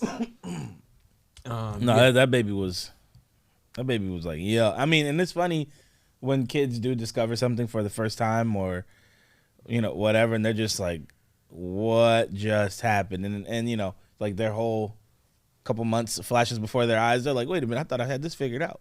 Nope. No, you didn't. Another great news. Oh, got the speed skating? The speed skating. Erin Jackson becomes the first black woman to win speed skating medal at the Olympics, and it's gold. This is all I got to say. Yo, Disney, if you make another American bobsled team type movie out of this shit, you racist. That's it. That was in short. Congratulations. Jamaican you did something amazing. I just I was like, yo, man, I already see the references. I see the jokes. I see all that shit. Don't do it, Disney. Just don't. If you're gonna make it like a not Mean Girls, but make it like Johnny Tsunami. Nobody knows that movie. All right. I never watched it. But I did love all those Disney movies were great. Like the Disney show movies or Disney TV or whatever channel. Disney original movies. Yeah, like the ones that came on the TV, not the because Johnny Tsunami wasn't in theaters or anything, right? It was just like a Disney channel. Yeah. That was also like the one Soul Skaters, but it was called I can't remember what it was, but it was the downhill roller skating movie. Yeah. Yes. There's the old one that they did, and then there was a modern day version that they did. I didn't see the modern one. Yeah. You know what I'm talking about. It's like the Devil's Backbone was name of the hill. Exactly. Yeah, and then later on they did Soul Skaters, and it was a whole entire ripoff of it. But anyway, they ripped themselves off, I guess. Yes, Aaron Jackson. Shout out. Dope. So how are you doing with the TikTok? I could care less. You can care less? Yeah. I should care more, but I could care less. It's so recently there's been some ads that have been promoting misleading information about ADHD. One of the big things for me within this was that it honestly drove me nuts. Is that a lot of people have been getting their news sources from TikTok. People are sitting up here giving out information about different subjects, 1 minute deep dives, as much as you can do a 1 minute deep dive about information. And, especially the youth and stuff are taking it as truth, not realizing that these are just people's opinions. There's no fact checker making sure that this stuff is correct. Well, they've been putting out these ads. So TikTok is running predatory ads promoting medical misinformation regarding attention deficit ADHD to young users, according to the report published this weekend by Media Matters. The watchdog group accused the advertisements of capitalizing on the TikTok phenomenon of ADHD self-diagnosis, in which some creators oversimplify the disorder, leading viewers to try and decide for themselves whether they have the disorder, sometimes incorrectly. This can push users to inappropriately seek ADHD medication, which can have dangerous side effects if used improperly. So basically, one of the things that are going on within this is that they're doing all these like self-diagnosis, but they're also sitting up here saying that it leads to other stuff like overweight can be caused by ADHD and all these other like weird triggering things. So it's like, oh, because I'm overweight, I must have ADHD, which means I need to sit up here and be on this medication and so on and so forth. Reason I just brought it up is like, one, self-diagnosing, go see a physician, especially to my people of color. Go see a doctor, make sure to do it regularly, make sure to get your health checks. But more so within this, fact check. Just because you hear something and even if you hear it from us, don't take it as a God honest truth. Go find out more information about it. Go to trusted resources, especially scientific journals and so on. If something doesn't seem all right, or if something seems like some wildly outlandish information, do your research. Yeah, no, it's definitely important to seek out facts. Or at least, not fact check, but still up. But what's the word I'm looking for? Like a second opinion. Yes. Or like a second. I guess that would be fact checking. But yeah, like with a professional. It is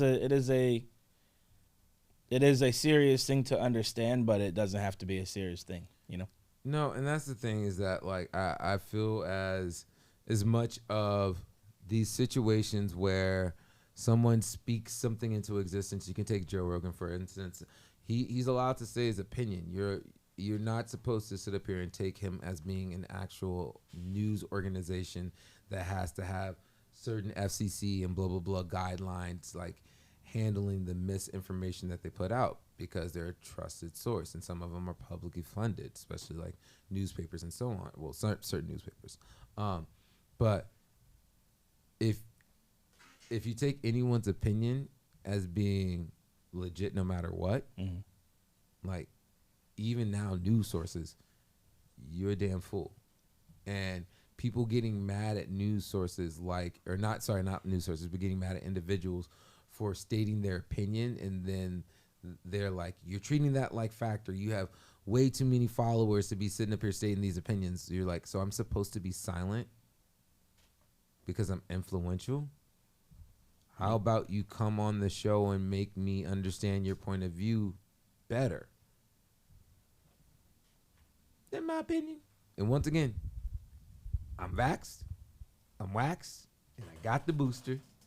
What is the waxed part? Vaxxed and waxed? Oh, because you're going out finally. Because you've been getting all hairy and everything else because you've been locked up since COVID. I don't even know if I necessarily agree with what you just said, but it's the best answer. Because every time I ask somebody, like, come on, man, vaxxed and waxed, man. I'm like, that's not the answer. So I'll take it. Yeah. Okay, thank you. Yeah, you're welcome. I was gonna give Ronan some flowers here in the sense of like hosting a show, because like when you're talking about this stuff, whenever you're given like extra information on something, you'll immediately be like, okay, I'm gonna look this up and talk about it, and like especially within your opinions, like you always base your opinions. If someone's like, well, actually, here's this perspective, and then you're immediately like, oh yeah, I didn't think about that. Like that's what I say. Like it's very important to be open and honest. You know, as a show, and I think people need to understand that too.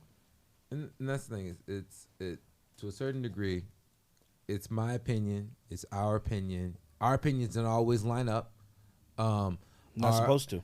And the thing is, we're allowed to have our opinions while also talking about the situation. And the thing is, if we don't have opinions and we don't talk about these things, then these things don't get discussed.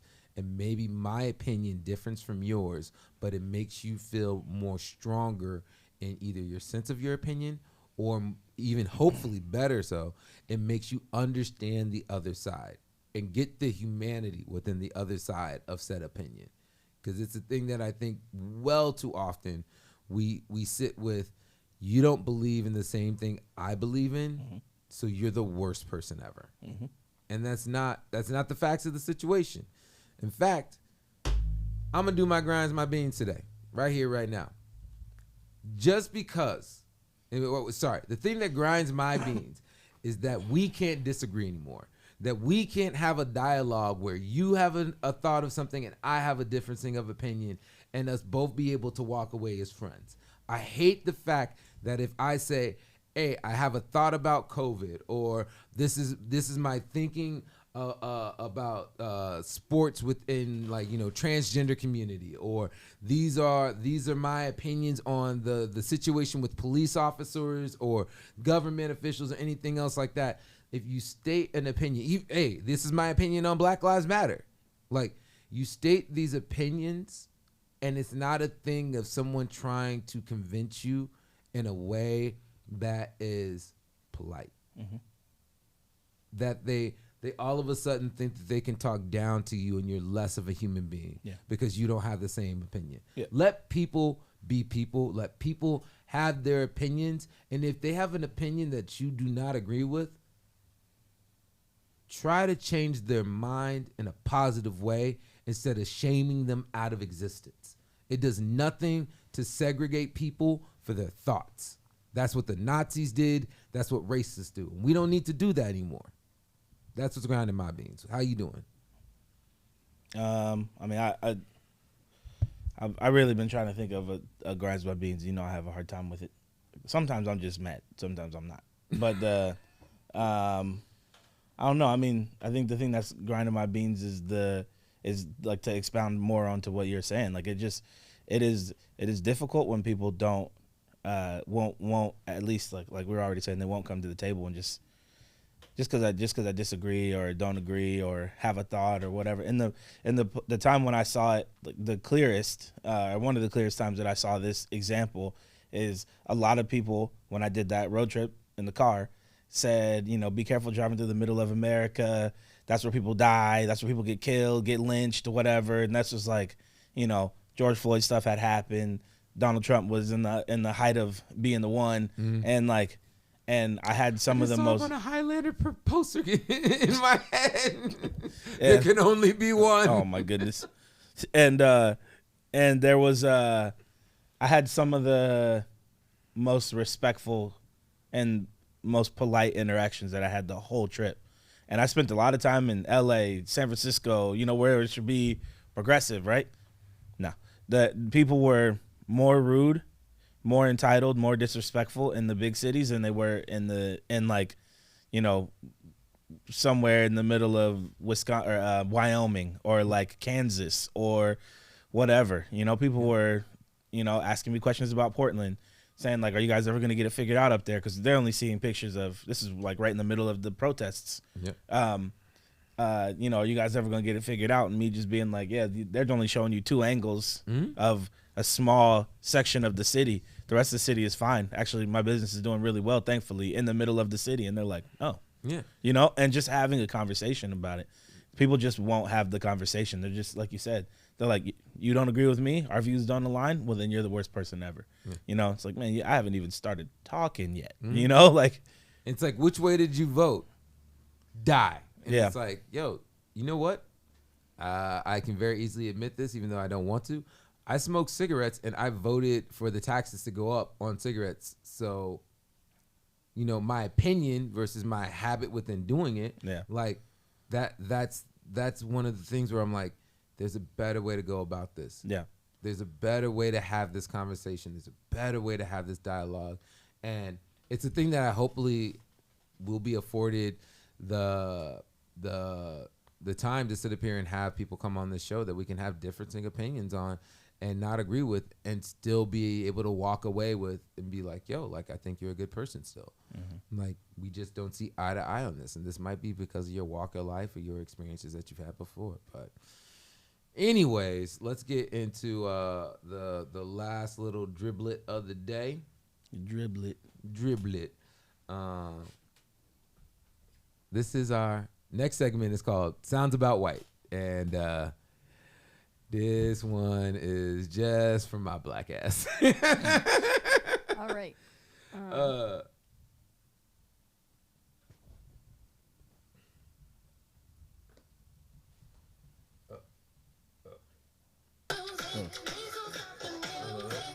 Should you want to stop the music?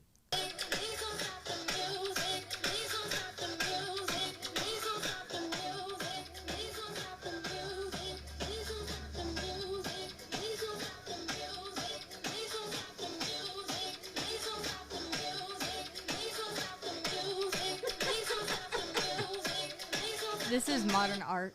Message que je vais vous lancer, n'hésitez pas à aller consulter. Toutes les sortes de problèmes de santé mentale, c'est aussi important. Toutes les sortes de problèmes de santé mentale, c'est aussi important. Toutes les sortes de problèmes de santé mentale, c'est aussi important. Is this in? Yeah. Wait, so what did it switch to? Here, let's. Because I'm not. Oh, well, you went deep into the thread. I don't speak French. But wait, what? No, I went to one of the replies. Wait, should I not? No, I was joking because like it's funny when someone asks a simple question and then it just devolves into a huge debate in the thread. So why did this make him leave? Because they said to turn off the music. He did that. LOL. Sweet. Smart. None of the violence approach is more needed. I get what they're saying. So they asked him to turn the music off, and he turned it off to like a random thing that technically wasn't music. But I'm trying to figure out where this was, because like if this was in France, you know, maybe whatever they were saying. Yeah, I'm happy that if my French is still good, then I don't know what the problem is. We're not causing any problems. Yo, I just that is hilarious. I just think I thought it was just, as a DJ and as a person that like participated in the protests and everything else, I just love that this was like a quick and easy diffusing of the situation. I don't need to curse you out. I don't need to say a bunch of wild ass shit to you. I don't need to do any of that. Yeah. Let me just put a little Rihanna on. Please don't stop the music. Yeah.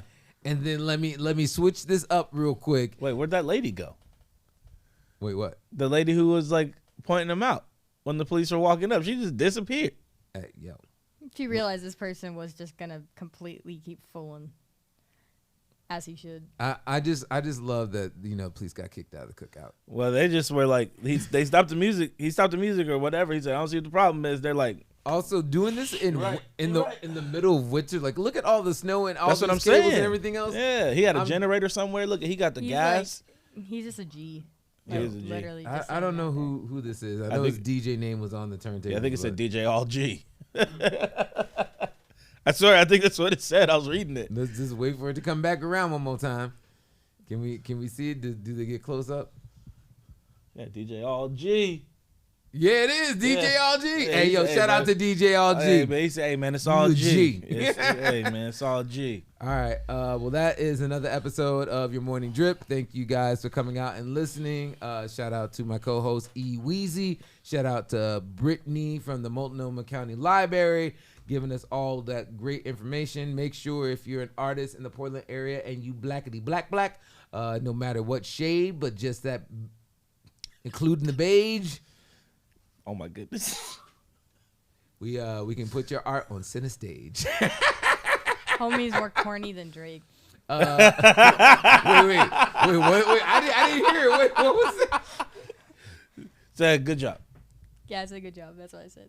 I hate you all. I hate you all so much. Yeah. You gotta go back and listen to the show. I hate you so much. But you can check that out on the Multnomah County Library's page. Yeah. Library's an amazing resource. Yep, library's an amazing resource. Shout out to Brittany. You are a fantastic guest. So, more than just books. More than just books. Yeah. Yeah, she was talking about them trying to get a vinyl collection in there.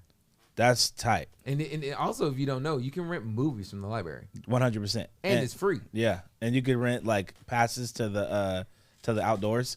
Like you can get like park passes for Parks and Rec, and serious. You can rent those. They have 3D printers and stuff like that. Like the library's amazing. We need to go take a trip to the library. 100%. Next episode, the library. Let's go. Let's do that. Once again, thank you guys for listening to Your Morning Drip. Make sure to follow us on all the social media. YourMorningDrip.com is the website. You can go get merch and get different stuff to sit up here and help support the show. Also, please like, share, and more importantly, go and click that subscribe button. Follow the show, whether it's on Twitch or on YouTube. Become one of the nation of the YMD, which also sounds like Nation of Domination, which I think is amazing. But yeah, thank you guys for listening. Thank you guys for watching. We are out of here. Peace. And happy Black History Month. Oh, man. He said the YMD, which also